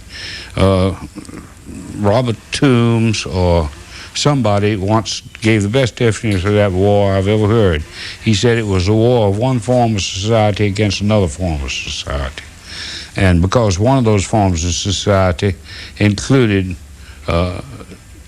chattel slavery, and the other side didn't, except to a limited extent. It's always been identified as a war over slavery. Believe me, no soldier on either side gave a damn about the slaves. They were fighting for other reasons entirely in their minds. Southerners thought they were fighting the Second American Revolution. Northerners thought they were fighting to hold the Union together. And that held true throughout the whole war, except for some people who were absolute partisans on both sides, fire eaters in South Carolina and abolitionists in Massachusetts. But most of the people were fighting because they were fighting for, Southerners once said, I'm fighting because you're down here. If you want to invade my home, you got me to fight. Others say you're trying to tear the fabric of the Union, therefore you should be put down and not allowed to do what you claim you want to do. It's a very complex subject, and I'm sorry to see it degenerate into such things as identifying that flag as a symbol of racism. It is not. It was never intended as such. The Confederacy respected law above all things. If you just joined us, we're in Memphis, Tennessee at Shelby Foote's home in his bedroom where he spent a lot of time writing. And do you read in this room? I'm sorry? Do you read in this room? Absolutely. I've got an Eames chair that I sit in and read for hours on end, yeah. Do you read by yourself? Always. Why? I don't know. It's reading is a serious business, and I don't read it unless it's something that really interests me outside the newspaper in the morning at breakfast. I have no patience with reading trash. I don't do it anymore. How long at a time will you read? Oh, a 6-hour stretch of reading is not a long time. Henderson, Nevada. You're on with Shelby Foote. Go ahead, please. Hello. My question concerns President Jefferson Davis during the Civil War. I find that he was greatly criticized after the war was over, and I wanted to get Mr. Foote's impression of his presidency and what he thought perhaps were his 2 or 3 best decisions that benefited the South, and opposite of that, the decisions that detrimented the South, and what he thought of his overall presidency. It's very difficult to add anything to what's gone on all these years. I developed a great affection for Davis and a great admiration for him. I can quote Robert E. Lee, who said he never heard of anybody he thought would have done better than Jefferson Davis, and he personally didn't know of anybody who had done as well. Lee was a great admirer of Davis, which is a huge recommendation of Davis. Davis had a stiff rectitude about him that repulsed some people, and it's the exact opposite of Davis in his natural state. He was a family man, loved his wife, his children, and did so all his life. He was warm and outgoing, but everybody took him to be this cold creature, the devil incarnate and so forth. Davis was not like that. He had a code of honor that he obeyed to his own conscience that alienated him from people. One instance of it is he had a friend in the who was an officer in the Army, a brigadier general, as a matter of fact, and his superiors wanted him fired because he wasn't a very good officer. And they came to Davis and said so, and Davis signed his dismissal. And the man came to him and said, "You, my old friend, how could you do this to me?" And Davis wouldn't betray what he felt was a confidence with these superiors who came there complaining about him. So he didn't want to make personal enemies between these people. And all he said was, "You've got your orders, and all you can do is obey them." Milford, Delaware. Hello there. You're on with Shelby Foote. Hello, Mr. Foote. Coming from a state that was has been deemed a border state, and living in the southern part of the state of the southernmost, the third county of Sussex, we flew the Stars and Bars at the time of the war, and we also had a regiment that fought admirably at Gettysburg from the north. One of the things that I have studied and I have seen and I have a difficult time grasping is the way that tactics were used with regard to the Napoleonic system of warfare. I have read many times where you stood shoulder to shoulder as we went forward. But didn't we learn anything from the previous wars as far as the Indians and the Revolutionary War, etc., and people who fought behind trees and rocks and things of that nature? It seemed that obviously I had a difficult time grasping the fact that men would go forward to their deaths as far as that system of warfare was being used. And of course, with the weaponry changing at the time with technology and whatnot, with the mini ball and the rifled slug, it just seems to me that with the excellence as far as knowledge that men had at that time, as far as being generals and captains, etc., down through the ranks, that we would be able to get away from that point as far as the knowledge was concerned and try to fight a war that was utilized against us in the past. I'd like to hear your comment on that, please, sir. You're quite right. You're on to the clue of why casualties were so heavy in that war. They believed that to mash your fire, you had to mash your men. So you lined up shoulder to shoulder and went forward. And a great deal of dependence on the bayonet, frightening the enemy into retreating. There were very few bayonet wounds in that war. And this lining up shoulder to shoulder and advancing was the reason for the huge casualties that they suffered. The Battle of Shiloh, there were 100,000 men on that field. There were 24,000 casualties. By a coincidence, that's the same percentage of casualties that there were at Waterloo. When they ended the Battle of Shiloh and saw the results of it, they should have said, "Wait a minute, we're fixing to kill all the young men in this country if we don't stop." And there were another 10 or 12 Shilohs down the road, in other words, 10 or 12 Waterloos. But they seemed to get more determined to fight than ever. The worse the higher the casualties were, the more determined they were to fight. It had something to do with units coming from places. The 16th Mississippi would all be from one county somewhere, or the 12th Illinois would be from some county somewhere. And those men had a closeness to each other that it just tears your heart to think of them go through 4 years of war, a squad of, say, 12 men, and maybe 2 of them coming out alive at the end of it, and they're such close friends all the way through it, that you would think somewhere it would stop. But there's another answer, too, that I think carries maybe more weight.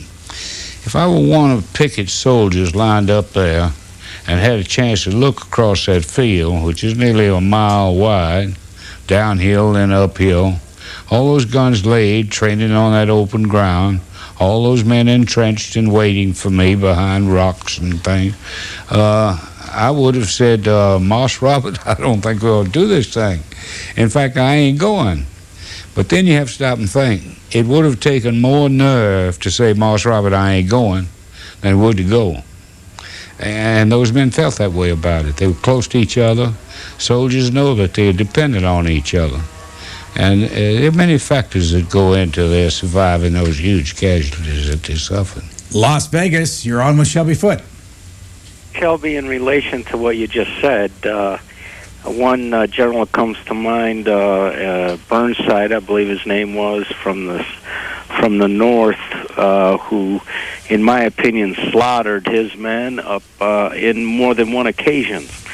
And my question to you, if you feel the same, is how a man like that could get into the position and retain it, and whatever happened to him.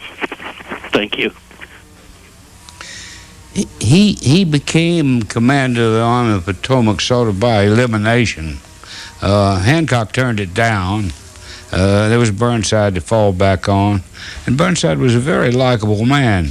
He was something of a pistol slapper and a flamboyant-looking fellow, but a decent, likable man. And Lincoln thought he'd give him a chance. He looked like a man who might accomplish something. He was dreadfully wrong, and he later knew he was wrong. Burnside stayed in the Army until after the Crater affair down in Petersburg, when he was sent home. But he was a senator after that, had a distinguished post-war career. I always liked Burnside. There's something very attractive about him. It's very hard to say. On the Confederate side, there's Bragg, who is a sort of despicable creature in many ways, but I found him very attractive in his in the way he handled certain situations that came his way. He was detested by everybody that was under him, all over him, except Jefferson Davis, who looked after him. But it's hard to make judgments on these men. I like to think they all did their best. And if they fail, they fail. Pittsburgh, Pennsylvania, for Shelby Foote. Hello. It's a real honor to speak with you, but you started to address this before, but what I'd like to ask is, what do you think, now a lot of people are saying that this war was nothing but economic warfare on the South. What's your impression of that? Thank you. Goodbye. I think we had reached that point that it used to be when two men got in an argument, somebody said, let's step out in the alley and settle this. It was almost that benighted. We think of ourselves as superior people with a superior form of government.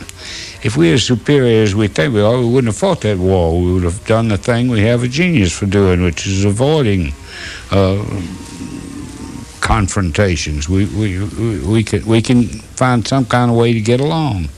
That time it failed. It did not work, and we had this terrible thing that resulted in a loss of 1,095,000 men, simply because we failed to reconcile our differences. And I hope it was a terrible lesson to us not to let something like that happen again. What was the split on the 1,095,000? The split was about, I've forgotten the actual figures. The Northern casualties were much larger because they had so many more men.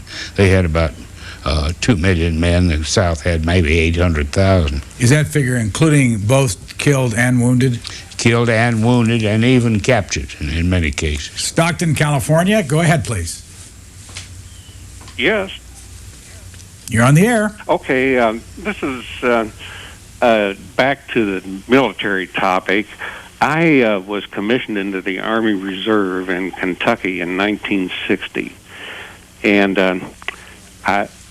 the unit that I was in spent our summer camps at Fort Gordon down in Augusta, Georgia. And other units at Fort Gordon were from Arkansas.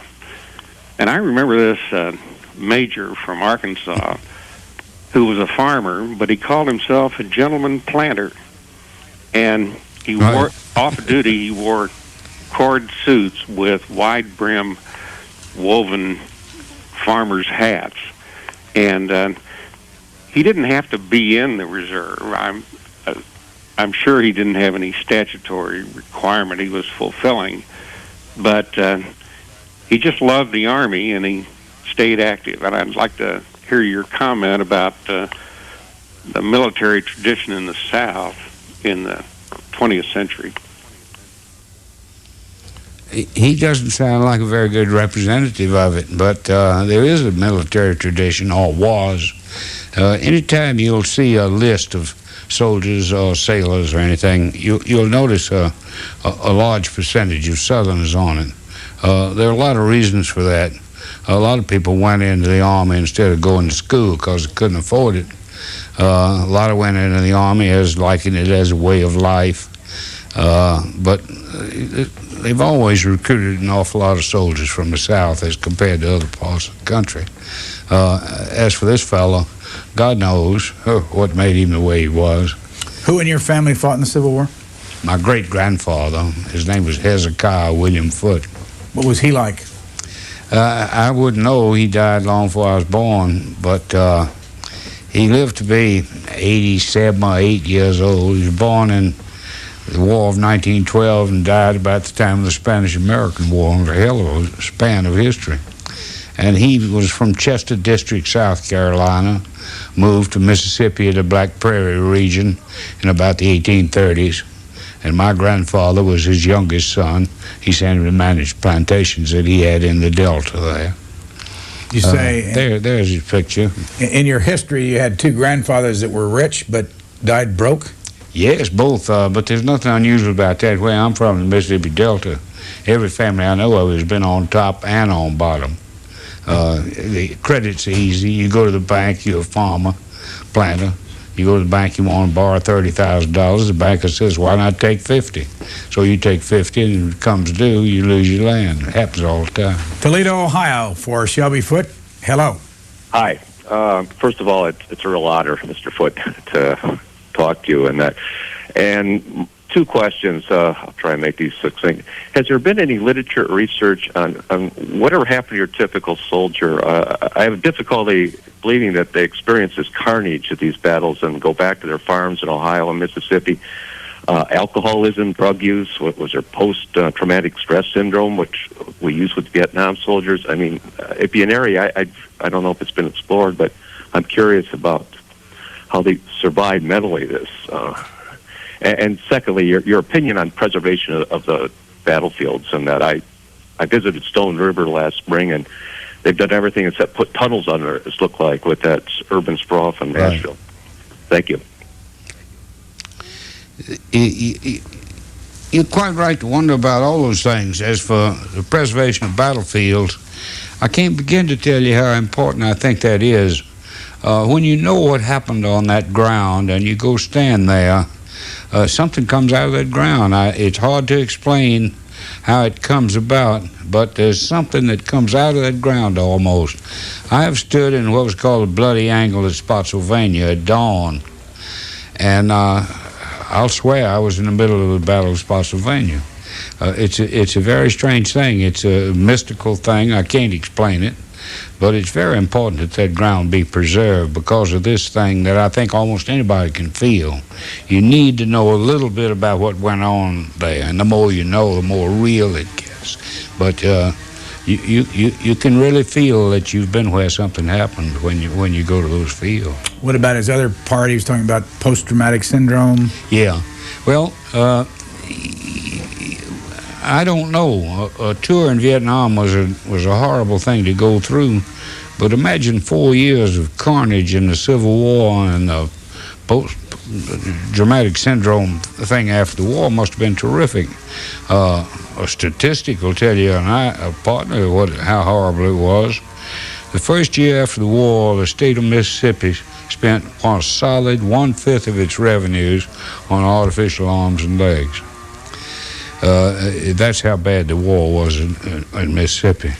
And how those men reacted, so far as I can see, it was not like Vietnam. It was not like Vietnam.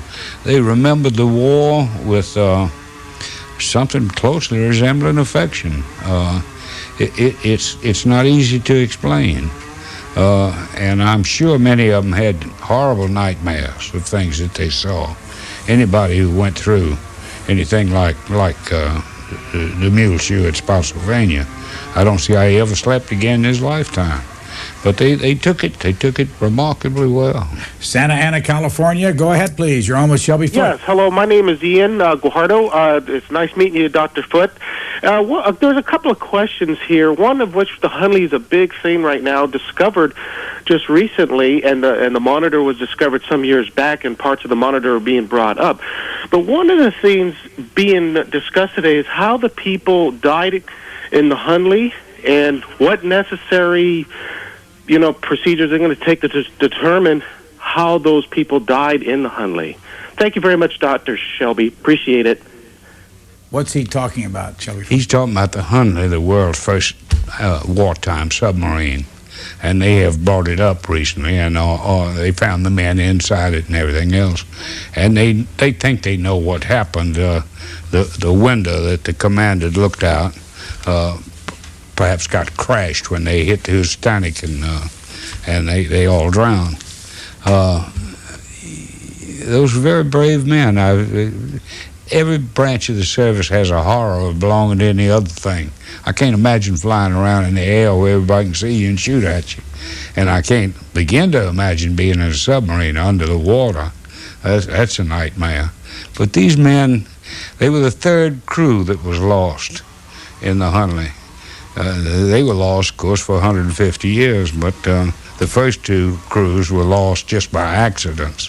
One time the thing turned over, another time they don't know what happened. They think maybe somebody left a hatch partly open or something. But what happened to them is they had originally designed to use the Hunley towing a bomb on a 100-foot wire, and they would dive under the ship, surface on the other side, pull this bomb along so that it would hit the ship and explode on contact. Well, they found that didn't work well at all, so they decided to put it on a long boom going out from the bow, and they had it there, and that was used in the attack.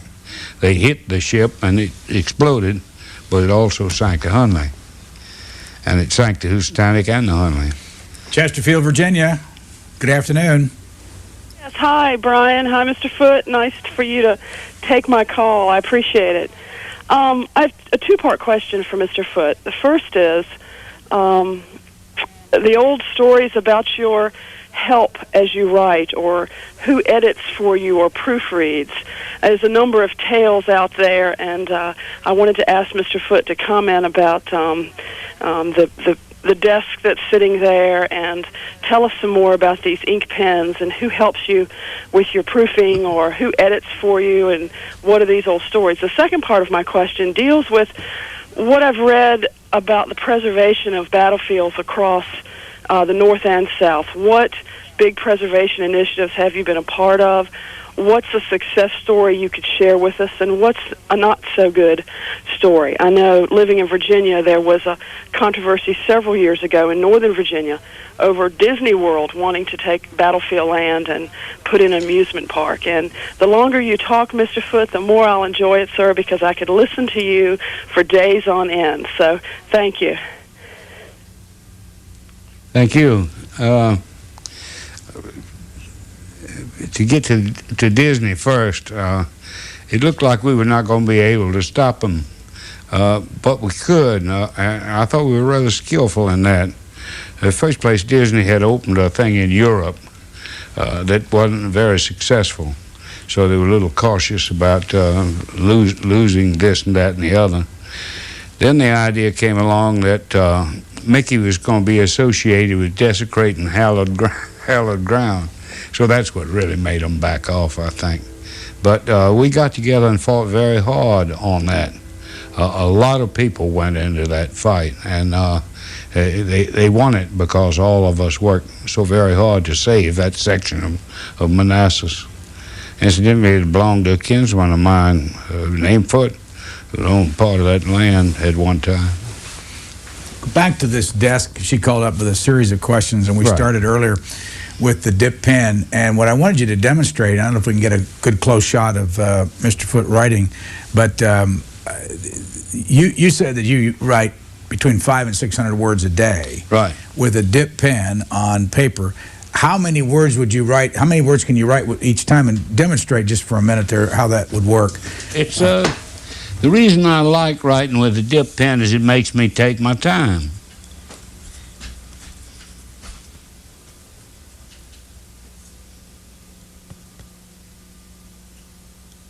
You can't really see that, but we can just see your hand. Just put. I just wrote, it makes me take my time. And you can see it does make me take my time. And when you would write, how many, the 500 or 600 words would take you how long? Well, it's writing and rewriting and moving this around and moving that around, and that's the reason I like to write with a pen, where if I want to correct something, I do this instead of taking a typewriter and reversing the drum or having a word processor where I push a key. I don't want anything mechanical between me and the page. Now, where's that desk from, and how long has it been here? It's been here ever since we moved in 1966. This is about 2 inches thick here, and I've got it tapered at the edge so it won't look so thick. I had it built in here, same way with those bookshelves across the room. And this beaver board thing I've always had to put my notes on. We get while I a was close writing up, Civil War. Jake, just, as close as we can get to that board up there so that we can see what's on it. How long have those what's on there been there? Oh, a lot of things go down, other things come up. Most of the stuff that's up there has been there. Some stuff has been up there for 40 years. Some others Show have us been something that's been up there for 40 years. Well, the thing that's been up here longest is Bruegel's Fall of the Rebel Angels. You can't see it now. The varnish is darkened on it so much. The Keats Death Mask has been there a long time. Forrest has been there a long time.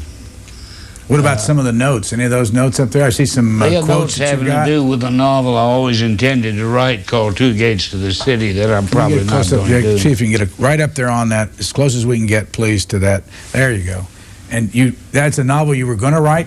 Yeah, this is the outline of the family and the outline of the thing. But I'm not going to do it. When did you do the outline? Oh, I've done that outline and redone that outline. I first started it way back before I started Civil War. And I dropped it to do the Civil War. And when the war was over, I went back to it and found I couldn't pick it up. I had changed too much.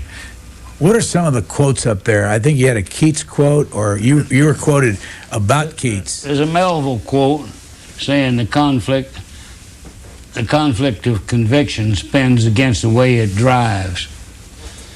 There's a quote from George Lucas saying talent is always a rightist deviation. Tate writing to somebody said, we live in a bad age in which we cannot give our best, but no age is good. That's Alan Tate. Then there's a quote in print here from me saying Faulkner had the right idea about mail. He held the envelope up to a light to see if it had a check in it, and if he didn't, he threw it away. Somewhere I read that you at one time knew Langston Hughes, or you were with him at Walker Percy's house once. Langston Hughes was in Greenville. He spoke at a colored church there, and Will Percy introduced him. It was funny. Mr. Will introduced him. He was delighted to do it. He respected Hughes as a poet. But Langston Hughes was at that time going through a communist period. And it gave Mr. Will the horrors introducing him. He made a sort of communistic speech to the congregation. I've always thought that was funny. What other writers in your life have you gotten close to?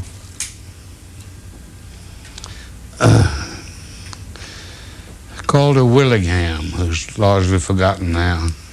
He and I were good friends. Do you ever know Cormac McCarthy? I know you... No,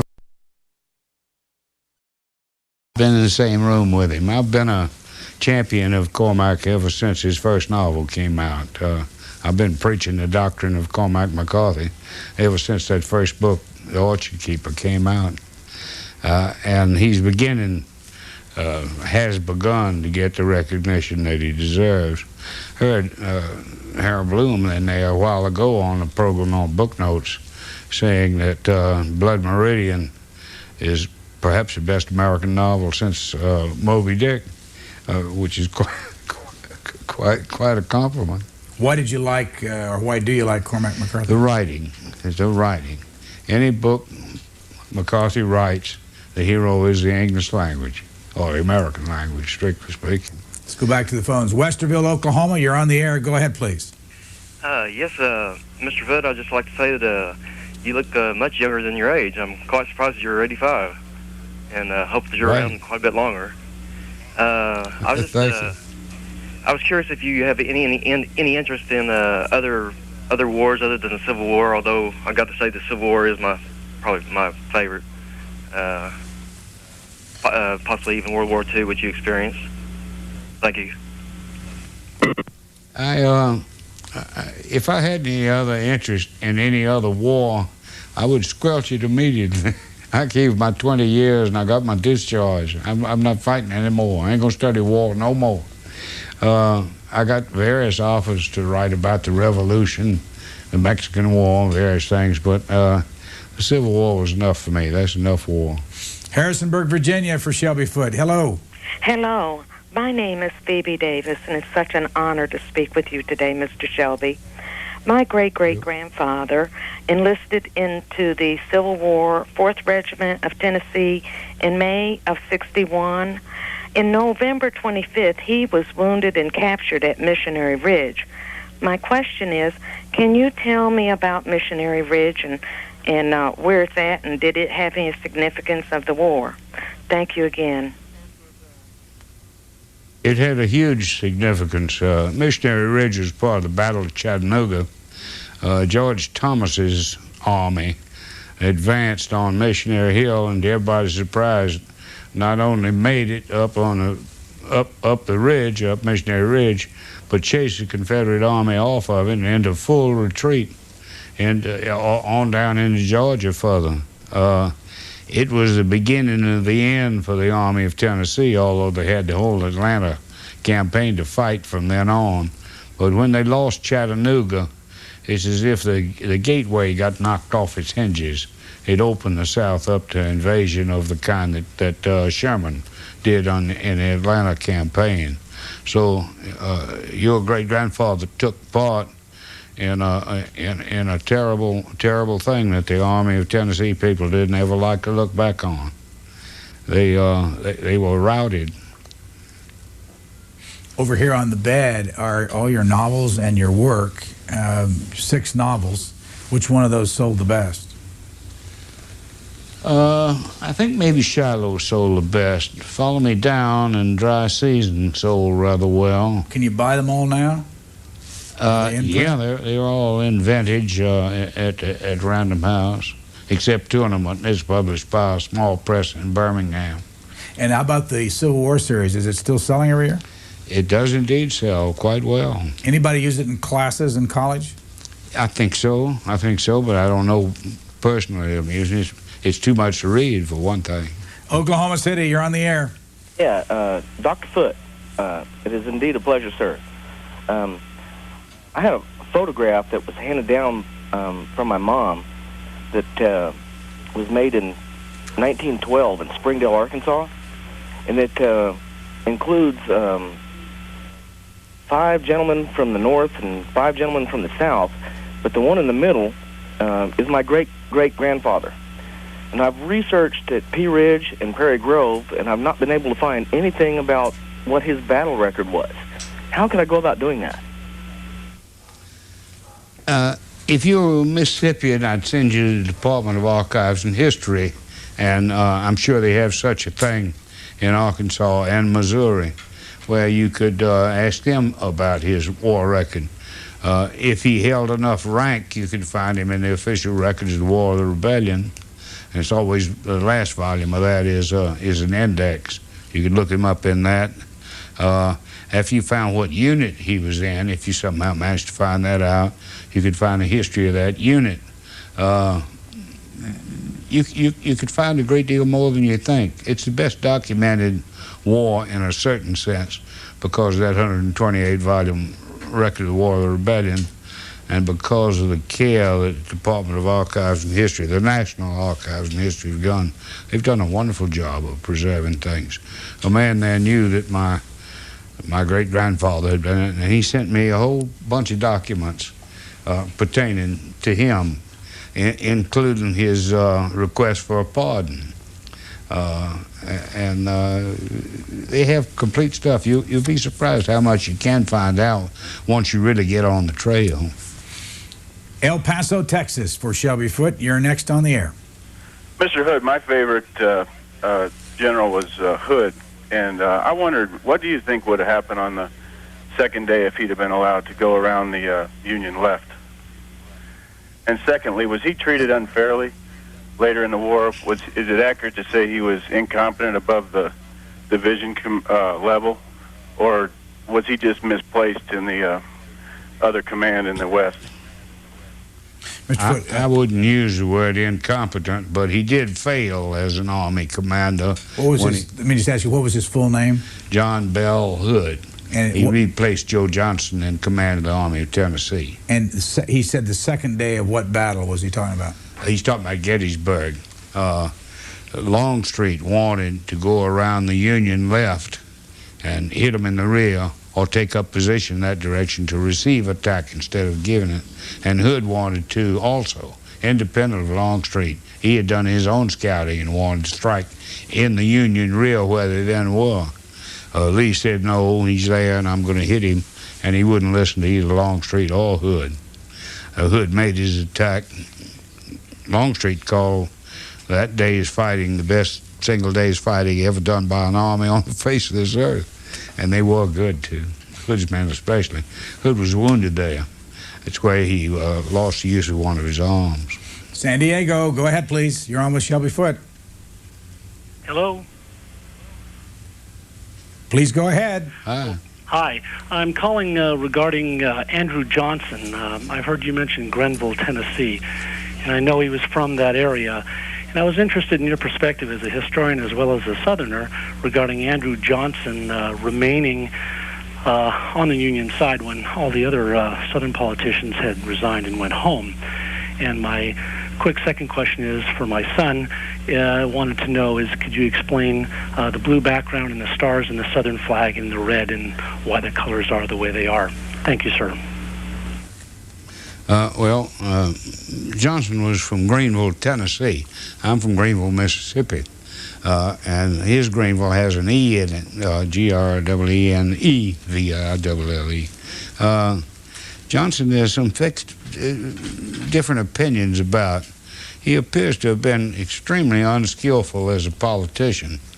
He couldn't get along with Congress. I'm not sure that anybody could get along with that Congress. But he simply finished out his term, and there wasn't any question of his being nominated for a term because I always felt sorry for him. He's in an almost impossible situation. And he was a highly improbable sort of person himself. He was drunk at the inauguration, totally by accident. He was not a drinking man at all. He took a couple of big drinks of brandy to keep his strength up and wound up drunk, making a drunken exhibition of himself at the inauguration. Colors of the flag? I don't know how to explain any of that, except they wanted to hold on to the red, white, and blue. The Confederate flag is basically the St. Andrew's Cross, and it had 13 stars on it, even though there were only really 11 seceded states. Missouri and Kentucky had stars there without having been officially seceded. Oh, you can get some argument about that, particularly in case of Missouri. The flag thing, there were about 6 Confederate flags. I don't know how many they are. The one we're most familiar with is the battle flag. and it has come to represent the Confederacy, and it's not unfair that it should represent the Confederacy. I just regret, as I said earlier, that it's taken to represent things that it did not represent. It's not recognized for representing the things that it did represent. It wouldn't be vilified the way it was if people would look at it the way it was looked at when it was actually flying and representing something, except a bunch of scamps out demonstrating to keep people from having the liberties they deserve.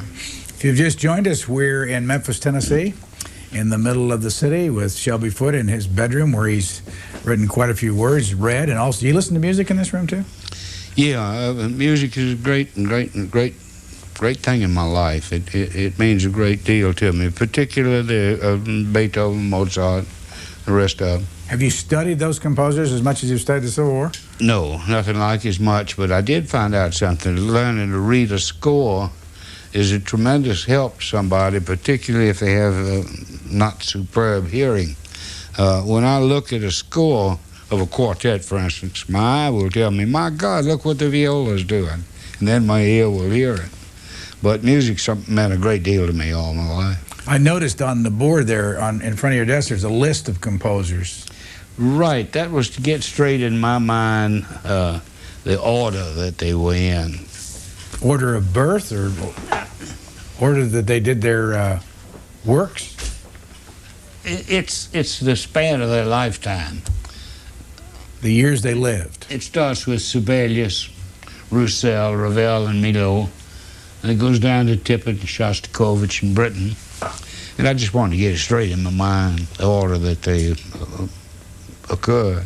North Charleston, South Carolina, you're on the air.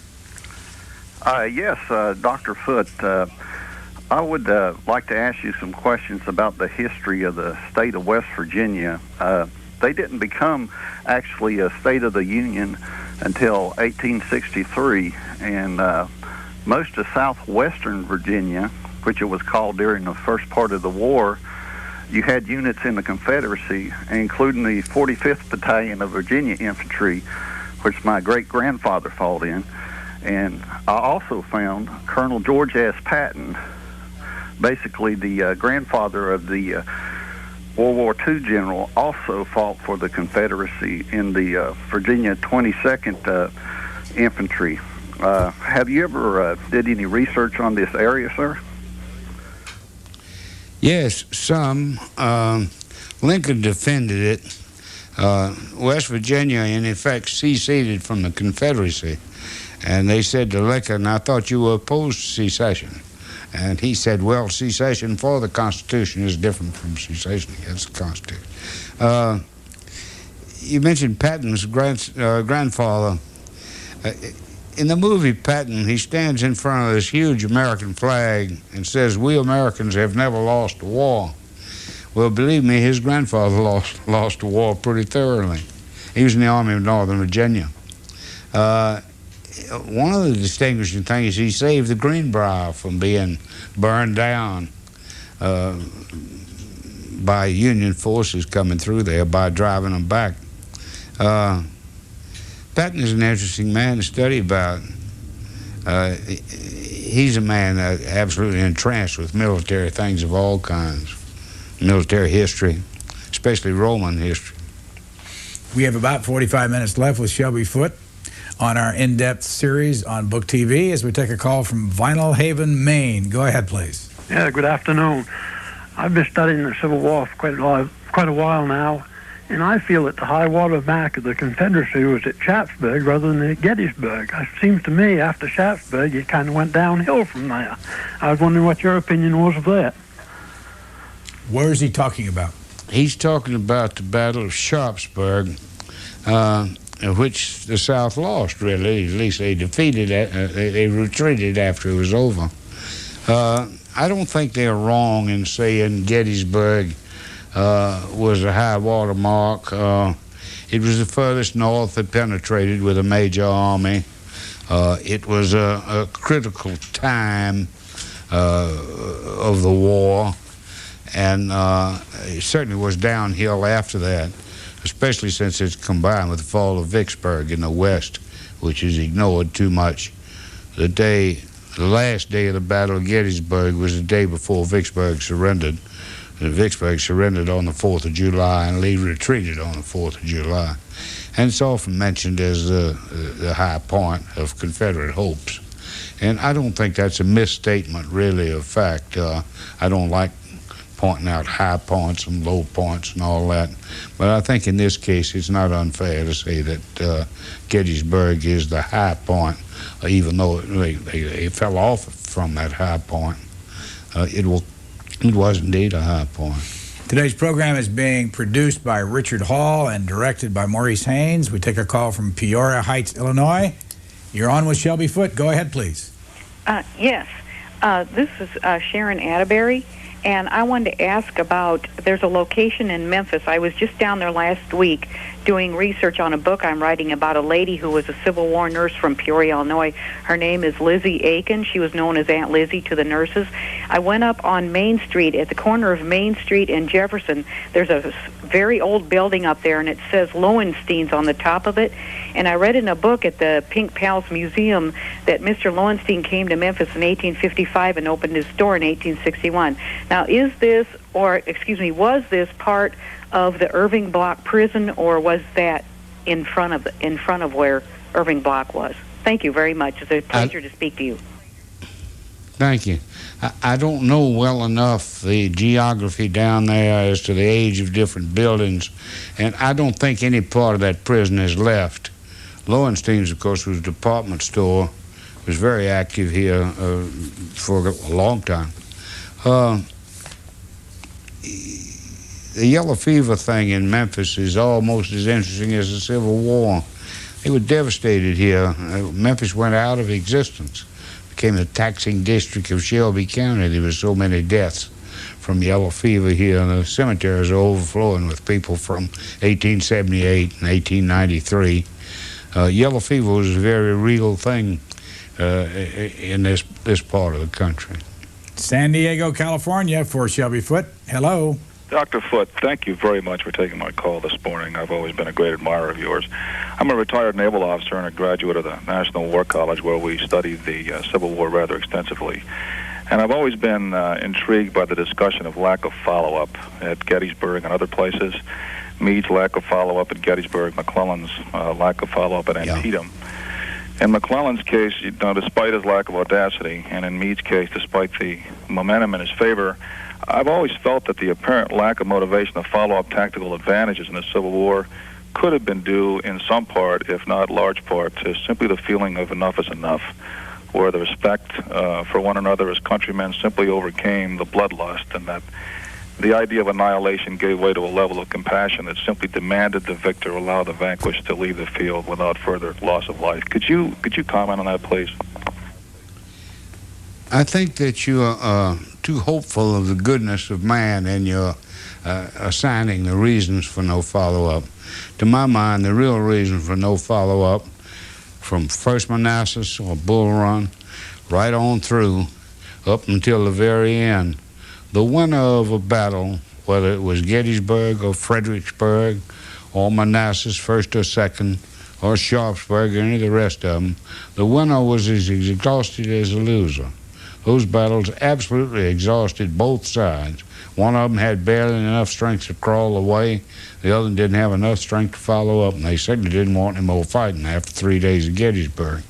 I have never blamed Meade for not doing what Lincoln expected. He said we had the enemy in our hand, and Meade wouldn't close his hand. Meade couldn't close his hand. He was too tired to close his hand. That war was so hard on the people who fought it. Just begin with a mini ball, as it's called. If you know a 50 caliber machine gun bullet, this is larger than a 50 caliber machine gun bullet. It's made of soft lead. When it hits bone, it just scatters bone all over hill and gone. It is a horrendous weapon. And for men to stand up under that kind of fire, and then when one side starts running, to expect them to be able to run after them is too much. The winner, as I said to start with, was as exhausted as the loser after the battle was over. You mentioned Gettysburg again. Is my memory correct that you took Jimmy Carter to Gettysburg as a guide? I took him there. He enjoyed it very much. What year? I've forgotten what year it was. Before or after his presidency? He was president at the time. He was. We stayed at Camp David and went from there. But he had a very likable thing about it. He kept saying, "Where were the Georgia troops? Where were the Georgia troops?" I like that in Jimmy Carter. That was before your fame that was brought about by the Ken Burns series. Right. How did they find you to do that at that time? I guess because there was some respect for my 3-volume war, which had been written by then. How interested was he in the war? Very much, very much. He was interested in it in the first place because he's a Georgian and his people were in it. Jimmy Carter is such a likable person anyhow, but his fondness for the Civil War is very attractive in him. It's as if he wants to understand America, in part by understanding the Civil War. Also, the Winston Churchill back in the early 1900s came over and went around the battlefields. Did you ever study that? Yeah, I've studied what Churchill had to say. He said the classic thing that's often quoted. He said it's the last of the old romantic wars and the first of the new wars, all combined in one. And it's quite true. The weapons had outstripped the tactics. And that's another reason the casualties were so heavy. The tactics that Napoleon fought by, or the British Army up to that point, had been a muzzle-loading musket with an effective range of about 30 yards, so that you weren't supposed to drop men at 200 yards with this rifle Springfield, which you certainly could do. A good marksman could get off 4 rounds a minute, and believe me, he knew how to shoot that thing. Mesa, Arizona for Shelby Foote. Good afternoon. Good afternoon. It's an honor to speak to you, Dr. Foote. I have 2 grandfathers who fought in the Civil War on the Confederate side. One is R.S. Dooley, 35th Mississippi Infantry, and the other one is Colonel Hayes of the what's his name's cavalry. I've forgotten. I've had some success in tracing the Dooley, but I haven't had much success in tracing Hayes. And he comes from up in northern Mississippi, or just over the Tennessee line. What historical source would you go to for something like that? I would go to the Mississippi Department of Archives and History. They have a pretty full roster of all the Mississippians in it. But since you're not sure which of the line he was on or what unit he was in, that's a good starting place. Find out what unit he was in, and then you'll be able to trace him with facility. That's what you should do. You should get in touch. Get his full name if you can, and his unit if you possibly can, and then they'll take it from there. Oceanside, California, you're next. Hello, Mr. Foote.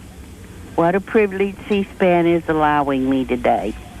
You know, when you were narrating the one of the sequences of Burns's episodes of the Civil War, there were ladies in the room that said if you were there, they would just kiss you to death. But what I really wanted to know was, in one sequence you mentioned that there was a General Pemberton. And since that's in my line of heritage, I was curious about it, as it was never mentioned again except that he was sent south. And I was just curious as if you could give me any information. General Pemberton was from Pennsylvania. He was an artilleryman originally, and was a lieutenant colonel when he left the Union Army and joined the Confederate Army. Incidentally, he had a Southern wife, which is the reason he went south. He had 2 brothers who stayed and fought with the North. He was in command, of course, at Vicksburg during the siege and during the campaign against Grant. He was dependent on Joe Johnson coming to his rescue, which didn't happen. And Pemberton is a very sympathetic character to read about, a very likable man in many ways. If you're ever in Vicksburg, you ought to go where his headquarters was and learn more about him. And the more you learn about him, the more likable he gets. Is it Ty Valley, Oklahoma? Yes. Yes, it is. You're on the air. Yes. Go ahead, please. Yes, I'm calling from a very small, isolated community in Oklahoma, southern Oklahoma, and I want to thank Mr. Foote for allowing us to see his bedroom, and I especially enjoyed his comments on writers. I also am a great reader, and I think it connects us to the world. Thank you very much. Thank you. Whenever we ask the questions about writers, people seem to like those. Your story about the dip pen and 500 to 600 words a day and nobody edits you, have you ever run into anybody else that has the same kind of thing? You always... You can't make any rules, whatever, or speculations even about writers. There's different as chairs. You know, every writer's different from every other. Do you have another writer that you've heard a story about how he or she goes about writing that you've always found interesting? There's a good contrast between Walker Percy and me. When I'm going to write a novel, I write a pretty full outline. I know exactly how it's going to happen. The actual writing comes later. Walker never makes an outline. He said if I knew what was going to happen next, I wouldn't be interested in writing it. Of course, that's not really true, but it's partly true. How about William Faulkner? How did he write? Nobody knows exactly how Faulkner writes. Faulkner only said that he said, I don't write in hot weather. That's the only thing I've ever heard Faulkner say. You said earlier in the program that you have one of the best collections of Faulkner books over here on the... I do. How do you know that, and what does that mean? Because I'm familiar with the Faulkner bibliography, and there's nothing of any big importance that I don't have over there except a Marble Fawn, his first book poem. Now, do any of those have signatures on them? Yeah, he signed the Hamlet for me. Next call, North Little Rock, Arkansas. Go ahead, please. Hi, Dr. Foote. Thank you so much, and I am truly enjoying this program. It's just so fascinating. I consider myself a little Southern belle and a very proud Southerner in every sense of the word. And I've got a couple of questions. One of those is, what role did the women of the South play during this horrendous Civil War? And also, what is your favorite part, your favorite event of the Civil War? What represents everything about the Civil War? Thank you so much. There's no way I could sum up my favorite event or single out anything, but the women of the South are a very interesting thing. They had to survive something that people don't appreciate. The blockade was enormously effective in little ways. You couldn't get needles, for instance, to sew with. You couldn't get nails to hold your house together. They were concentrating on getting things like bullets and swords and guns and things. But these little things that women wanted and meant so much to them, that as they found out when they couldn't get them anymore, that they were indeed something to put up with it. There was a northern soldier down there, a northern captain. His company went through the place, and they were running around catching the chickens, wringing their necks and plucking them and cooking them. And the mistress of the house said, "This is outrage. Why don't you stop this?" And the man said, you Southern women, if it weren't for you, the men would all come home. They know they can't come home. You wouldn't let them come home. And you want to sing the Bonnie Blue Flag and everything else and get so mad if somebody gets your chickens. But you're killing our men and we're killing your men. You can stop worrying about chickens. We're going to eat them. Annandale, Virginia, you're on with Shelby Foote. Thank you for taking my call, Dr. Foote. I'm a big fan. I have requests for some observations. This summer I passed through Fort Riley, Kansas, and visited the Cavalry Museum and saw a statue there dedicated to the over 1 million horses and mules that were lost during the Civil War. I wonder if you could comment on the difficulty of providing support and logistics to both armies. I have a second question. I'd like your opinion on something. My Uncle Joe was an officer with the 82nd Airborne in World War II, and he once told my father that if he could put together an ideal infantry unit, it would be Southern boys and Mexican boys from the Southwest. He said they were very tough. He said they were self-reliant and usually could shoot, and didn't complain much about hardships. I'd appreciate your opinions on that. Thank you. Harvey Hill, another one of my favorite Confederate officers, said that if he could have an army that had Northern artillery and Southern infantry, he would have an army that the world has never seen. You get these things. I had an interesting experience in the Second World War. I had command of some kids. They were really 18, 19 years old, and all from Mississippi and Alabama. And a good friend of mine in the same battalion had a company that was all New York boys. And we sat in the first 13 weeks of training. And my boys had to memorize the general orders. 2 or 3 of them couldn't read, let alone memorize. So we had this time, and his boys just zipped right through that. Then we had close order drill, and his boys caught on to that real fast, and mine couldn't see much sense to this close order drill business. So his battery was much better than mine in every measurable way. Then we went into the field for our first maneuver. His all came down with colds and God knows what else, and mine were happy as larks out in the field where they'd spent all their lives up till then. But the interesting thing is, after they'd all been in about 3 months, there wasn't any difference in the 2 batteries. His was just as good as mine, mine was just as good as his. That's the first thing that the Army does, is they make you a soldier. The Marines do a superb job of it. They spend 2 or 3 weeks staring you down, making you nothing, and then spend 2 or 3 months making you a Marine. And it works. It doesn't make any difference where you came from. On November 17th, you will be 85 years old. Did you think you'd live that long? No, I like so many writers, Faulkner, for instance, I thought I'd be dead by 40. Certainly, I couldn't imagine being older than 40. What do you credit the success of living all this long? Medical science, really. I'm talking about things like stents and aortic thing, all that, sure. But at 85, you still smoke a pipe all day. Right. I had this balloon thing in your heart about 12 years ago down at Oshner in New Orleans, and they told me one thing I'd have to do is quit smoking. I'd been smoking cigarettes and a pipe up to then. And I said I would give up the cigarettes, but I wasn't about to give up my pipe. It would be like giving up my identity. And they said, well, all right, if you have to. So I didn't smoke any more cigarettes, but I smoked my pipe 3 times as much. How many pipes do you think you have in this room? Oh, I guess 50 or 60. People give them to you? Some of them. Anybody we know give you a pipe? Trying to think. Nobody you'd know who's giving me a pipe. Dana Point, California. You're on with Shelby Foote. Go ahead, please. Yes, Dr. Foote. Like a comment you made earlier, whenever I'm reading about the Civil War or some of my small excursions into the South where I've looked at some of the battlefields, I get the same anxiousness that you say you felt standing at the Bloody Angle.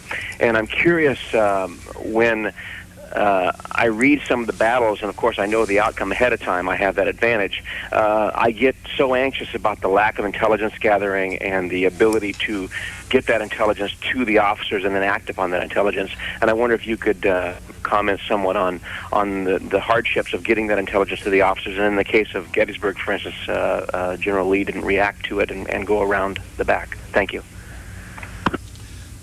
You've touched on something very important. Whether it's true or not, it's often said that the weakest element in the American military is its intelligence service. The S2 is most apt to be the least efficient class officer on the staff of the regimental or division commander.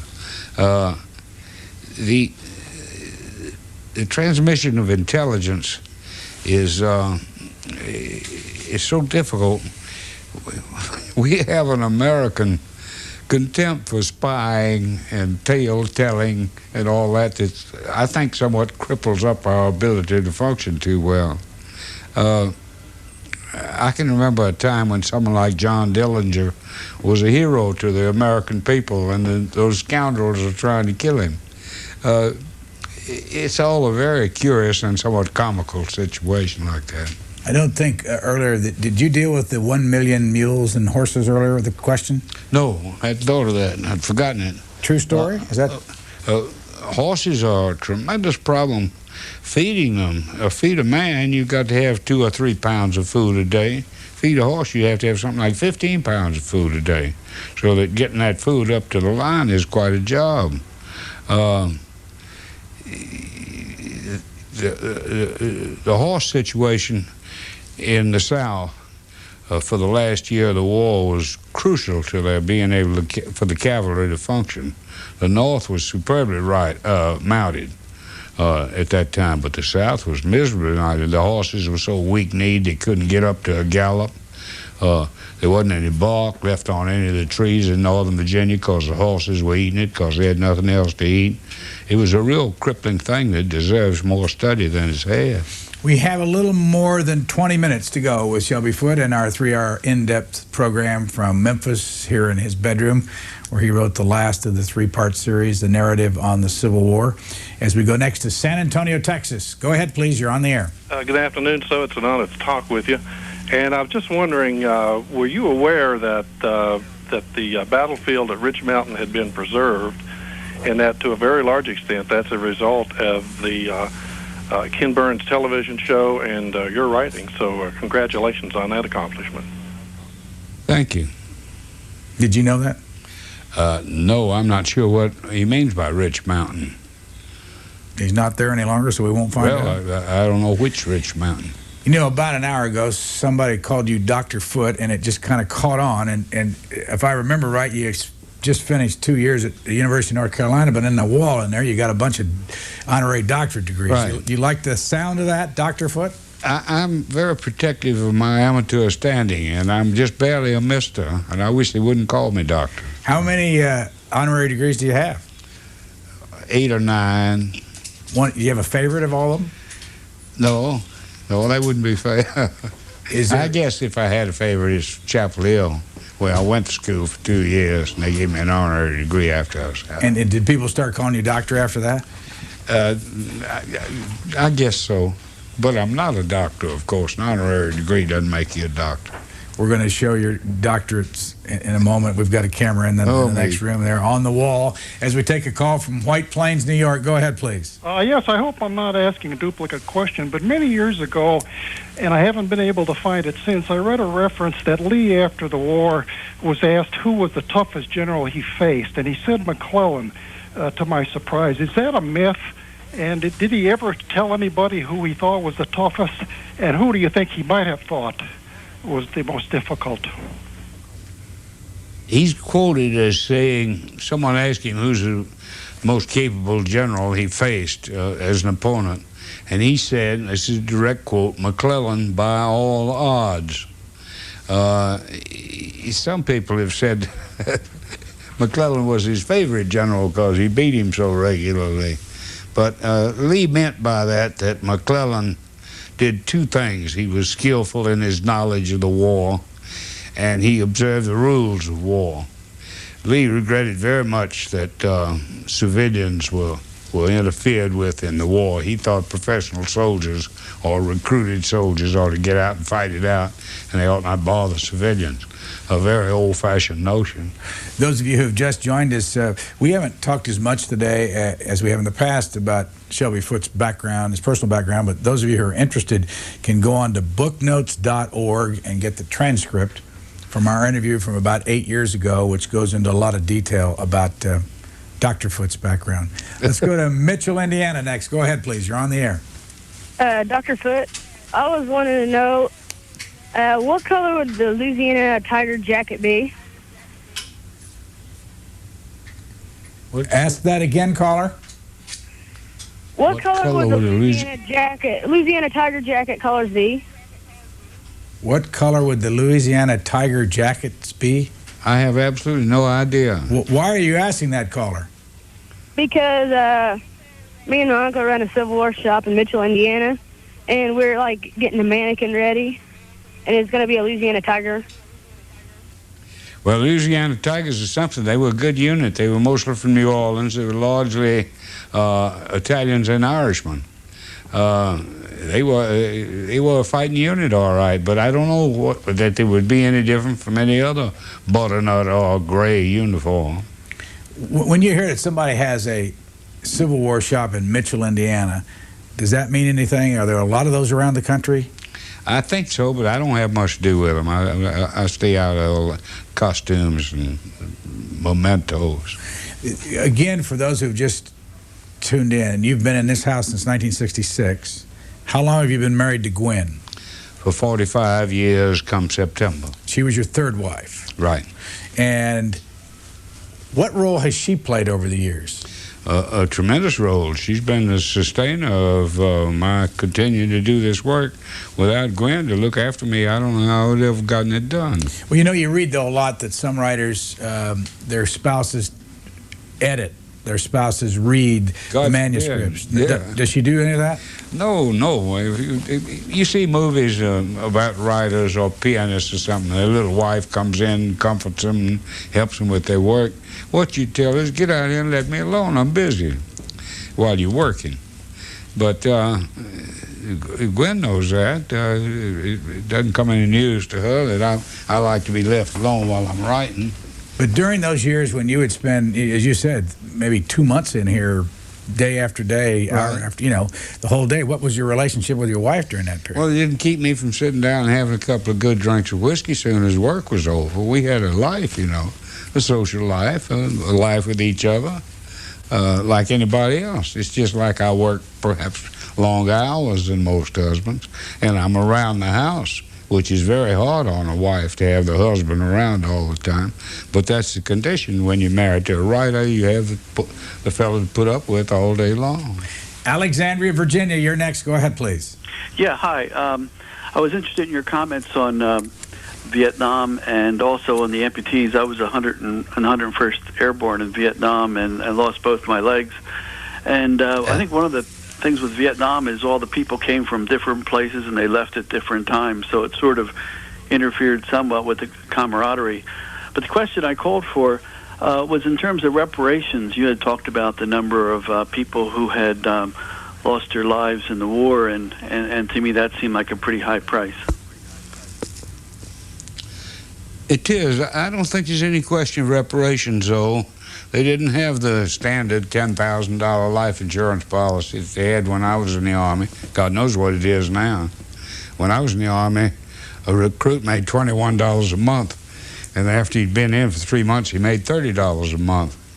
But now they get paid noble amounts, or sound to me noble. I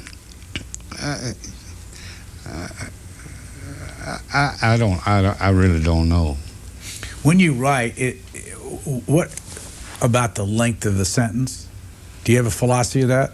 Very much so. Sentences should vary in length. You have a long, rambling sentence, and then boom, a short jolt, and a long one, short jolt, and 3 short jolts. All that is very important in writing. And you may not be aware that it's going on, and it's best you not be aware of it, but it has its effect. A Proustian sentence that wanders and weaves all over the place can be a beautiful thing. Now, we talked at the beginning that you've read Remembrance of Things Past by Marcel Proust 9 times, at least.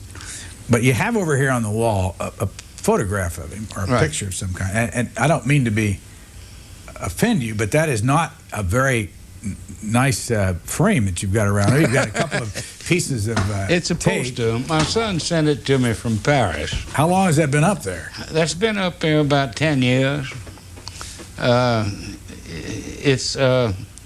It's taken from it's sort of tilted to balance. That little white thing in the lower quadrant, or the second quadrant there, that's the top of a couch, and it really should be this way. He has his head way on the side, but they straightened him up.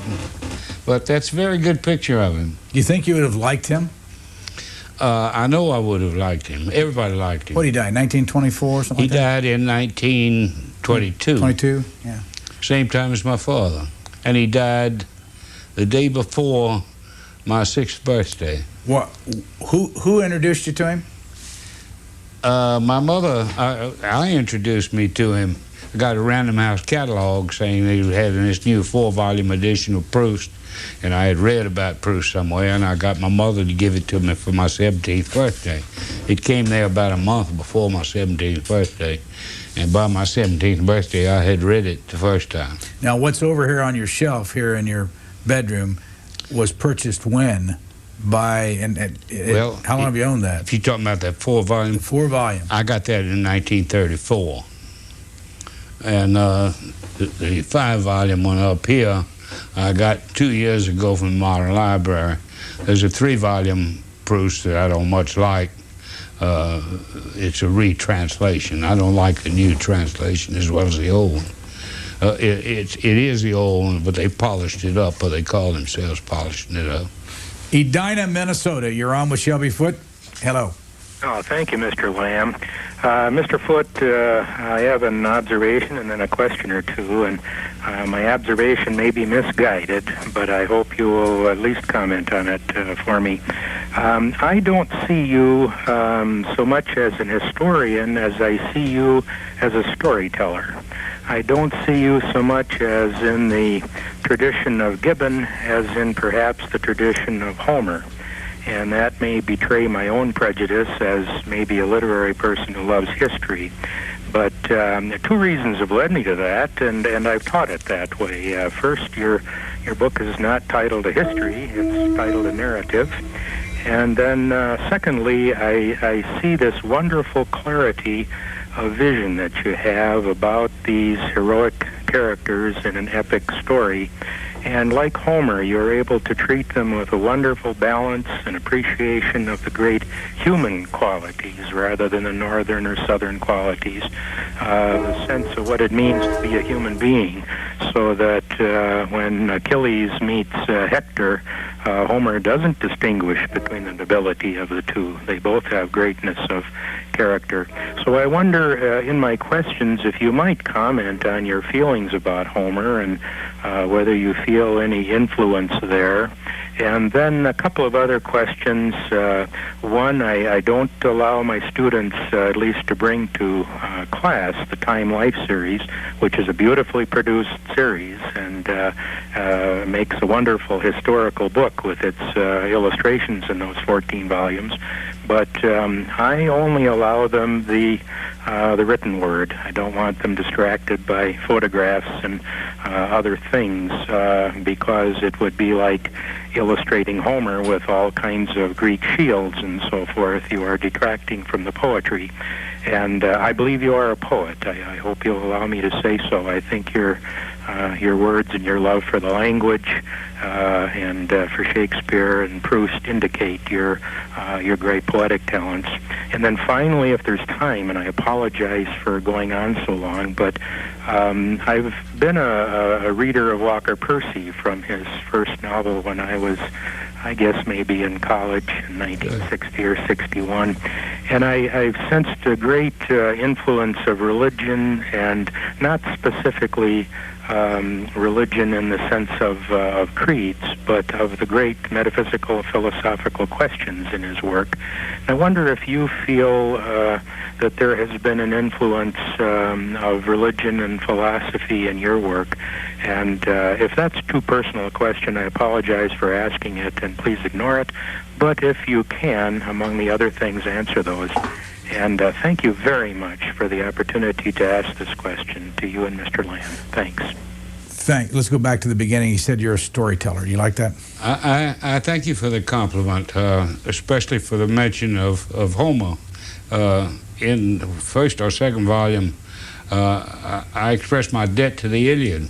The Iliad was my model, and it's very perceptive of you to have seen that. Not many people have seen it.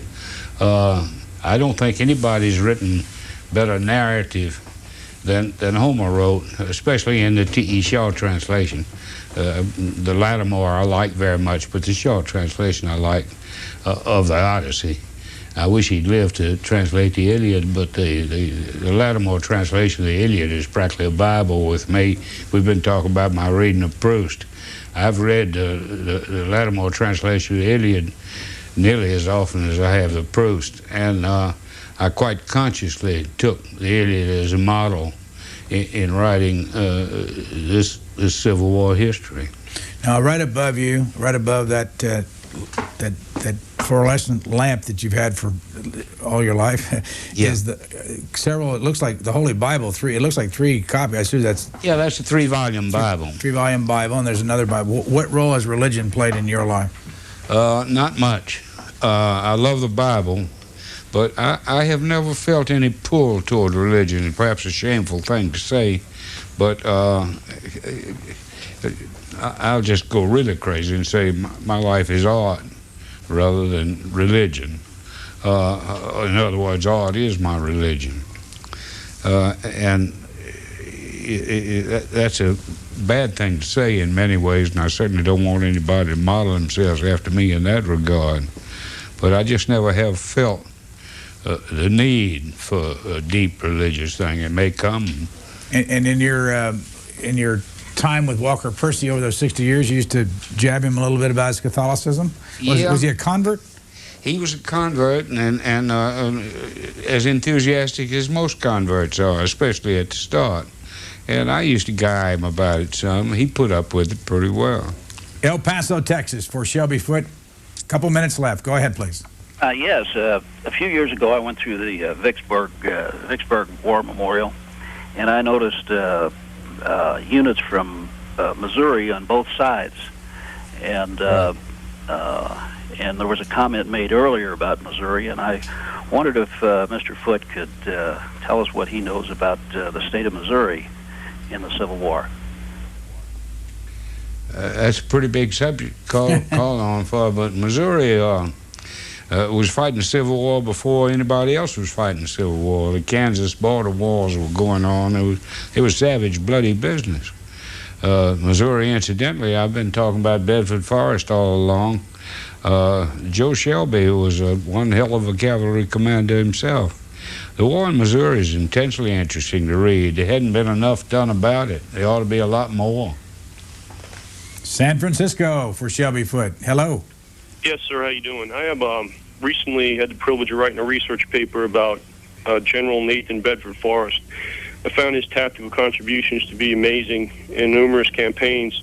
Do you feel that his connection with Fort Pillow and after the war, his connection with or involvement with initially with the Ku Klux Klan dampened his legacy, and perhaps he's not as appreciated as a soldier as he should be today? Thank you. There's no doubt about it. Those two factors have made many people see Forrest as the villain of the Civil War. They should understand a lot better about things. Fort Pillow, for instance, it was Forrest who stopped the killing, not caused it. He's the one who stopped it, made his soldiers stop killing those people, and they were killing them, there's no doubt about it. And he had sent in a note ahead of time saying, surrender or I won't accept the consequences. He always sent such notes into demanding of surrender. Fort Pillow is an unhappy thing, but Forrest certainly cannot be blamed for it. It's a good instance I can prove that. Lincoln heard about Fort Pillow, and he wrote to Grant and said, I want this thing thoroughly looked into and examined, and somebody being brought to justice for it. Grant turned it over to Sherman, who made his investigation and made no recommendation at all. If you know anything about Sherman, if he had thought Forrest had anything to do with slaughtering those people, he would have immediately insisted on something being done about it, and he did not. Can you remember in your 85 years where you had the best moment? No. I don't deal in best or superlatives. Biggest accomplishment, most enjoyable period? I guess period? the day I finished the war, you could call such a time. Are you happier sitting at that desk writing or doing something else? Let me tell you what true happiness is in this world. I know what it is. It's when you go to bed at night and put your head on that pillow, looking forward to getting up the next morning to get to this desk. That is happiness. That is true happiness. Chandler, Arizona for Shelby Foote. Go ahead, please. Yes, good afternoon. I thank C-SPAN and Book Notes for having Mr. Foote on your show. I've been long waiting since this show was first announced. Mr. Foote, I simply love to listen to you speak from the days of Ken Burns' series on the Civil War through today's show. You remind me so much of listening to my grandfather talk when I was a young boy, the stories that he used to tell me. 2 questions. Number one, knowing that I love to listen to you speak, have you ever put your voice narratively of your books onto audio cassette? And secondly, I know it's like asking a father with 5 children to pick his best, but do you have one of your books that is closest to your heart or that you enjoy the most? And I'll hang up and listen to your response. Thank you. Let me take those in order. The Modern Library has cassettes of me reading 2 sections from the Civil War. One is called The Beleaguered City, about the Vicksburg campaign, and the other one is called Stars in Their Courses, about the Gettysburg campaign. They're both about 300-page books, and they take about, 9 or 10 cassettes. You can get those at any bookstore. And what was the last thing? Your favorite? Oh, I don't much. I will tell you one thing on Tuesday and another thing on Thursday, so it's just as well not to tell you anything about favorites. Have you read a book recently that's new that you enjoyed? Yeah, let me think what it was. Something I enjoyed a lot. Damn all. I've been reading James Merrill's poetry lately, which I had neglected all this time. And he's a wonderful poet. I think he's our poet of the second half of the 20th century, the way I think about John Crowe Ransom for the first half of the 20th century. One of the things I notice you say a lot is he's as happy as a colt in clover. Right. Do you remember when you first heard that and why you used it? I think it was a saying all the time. I was talking about when I got to reading and discovered literature. I was happy as a colt in clover, right? Coolville, Ohio, you're next. Oh, first of all, I would like to thank you for letting us into your home and answering our questions today. And I had just one question. I hope it's not a repeat. As much joy as, frankly, I've gotten out of reading your narrative, I've probably enjoyed the narration of Stars in Their Courses as much. And I was wondering if you had any plans on doing additional narrations of any of your work. As I said a minute ago, there's the Beleaguered City, which is the Vicksburg campaign. It's of the same length, in fact, a cassette longer than Stars in His Courses. But I don't have any plans for myself reading any more of it. The whole thing is in Blackstone and in books on tape. And it's a huge number of cassettes, but they both have it for anybody who wants to listen to it in an automobile or something. For Shelby Foote, Louisville, Kentucky. Hello. Yes, I've been a great admirer also. I think you're one of our national treasures, but I'm also an amateur historian on the Civil War, born in Ohio but raised in the South. I have in my possession 7 treasured letters from a great-grandfather, our great-great-grandfather. I have 2 in my hand, one written near Fort McAllister on December 25th, 1864, which he mentions Sherman, and they're moving on from Savannah to the next city, I forget which. And they're treasures, and they've been passed down to me, and I think they ought to be someplace other than in my desk. Wanted your advice if you held such letters that, name specific locations and generals and so forth.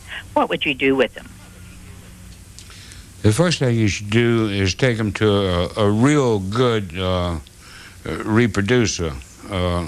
Get good copies made of them. You can go to many of these places and make good copies and get that, and that secures the safety from losing them entirely. Then the original or a copy ought to be in your Department of Archives and History in whatever state you're in. Those things are very important. Sometimes little things in them that seem to matter not at all are very important to historians. It might determine where Stonewall Jackson was at a certain time of day during an important day in his life. So all those things ought to be kept. Many of them are saying, for goodness sakes, send me a blanket, I'm freezing to death, and things like that. But there are surprisingly interesting things to be gotten out of those letters, too. we're about to take our last call, and I think you'll agree that our callers today have been superb. Yeah. 56 calls from people who all were serious about this subject and serious about what you've done in your life. Let's go to Daytona, Florida for our last call. Hello. Hello, Daytona Beach. You're on the air. Yeah, thank you, Mr. Foote. What an extraordinary day this has been. Thank you very much. I'm calling on behalf of my wife, who has a question for you, and that is, her great-great-grandfather was Claiborne Fox Jackson of Missouri. And she'd like to know more about the circumstances, if you know about them, for his moving the government from Missouri to Marshall, Texas during the war, when he was the governor of Missouri. And do you know if indeed his son was also governor? Thanks again. I don't know whether his son was governor or not. The removal was progressive. First he had to get out of Missouri into Arkansas. Then he had to get out of Arkansas into Texas as the Union forces advanced on him. He was a very effective, good governor. So your wife can be proud of descent from him. I don't think there's been a biography of him, but he's often mentioned in anything concerning the Trans-Mississippi. Trouble is, the Trans-Mississippi has been woefully neglected in histories of the war. What was going on in Missouri and Arkansas, and also in that part of Louisiana that's over that way, was enormously important and should be studied far more than it has been. The career of Kirby Smith, who was in command of the Trans-Mississippi, is a very interesting one. So there ought to be a lot more study about the Trans-Mississippi. Thanks also to Jim Clark for all his work for C-SPAN and this project. We'll close on this email as a way kind of thanking your wife, Gwen, for allowing us to come into this place. And it's from Nellie Rook. And she writes, "Dear Sir, it's a pleasure to see you on C-SPAN. My mother and I were on the Delta Queen in the early 90s, and we had the pleasure of meeting you and your wife. Here's her last comment, and I want you to comment on it. What a lovely voice she has." All I can do is agree with that. Right. People always talk about Southern voices and Mississippi Delta and Memphis voices. It all comes out of our having had what we call colored nurses when we were growing up. We get this from the blacks. That's where it all comes from. Practically everything we got. Some point in my life, by the time I was 21 years old, I realized that every morsel of food I'd ever eaten, every piece of fabric I ever had on my back, every hour of education came out of black labor. It was all that when I was growing up. And there was a woman who raised me named Nellie Lloyd. She meant more to me than my mother or my aunts and uncles put together. It's all the black experience. And I go down to the Delta today, and it breaks my heart to see it. It's like the place isn't there anymore because all the blacks have left. And that's what the Delta was. I was raised in a black society, really. They weren't running it, but they were doing it. Thank you, Shelby Foote.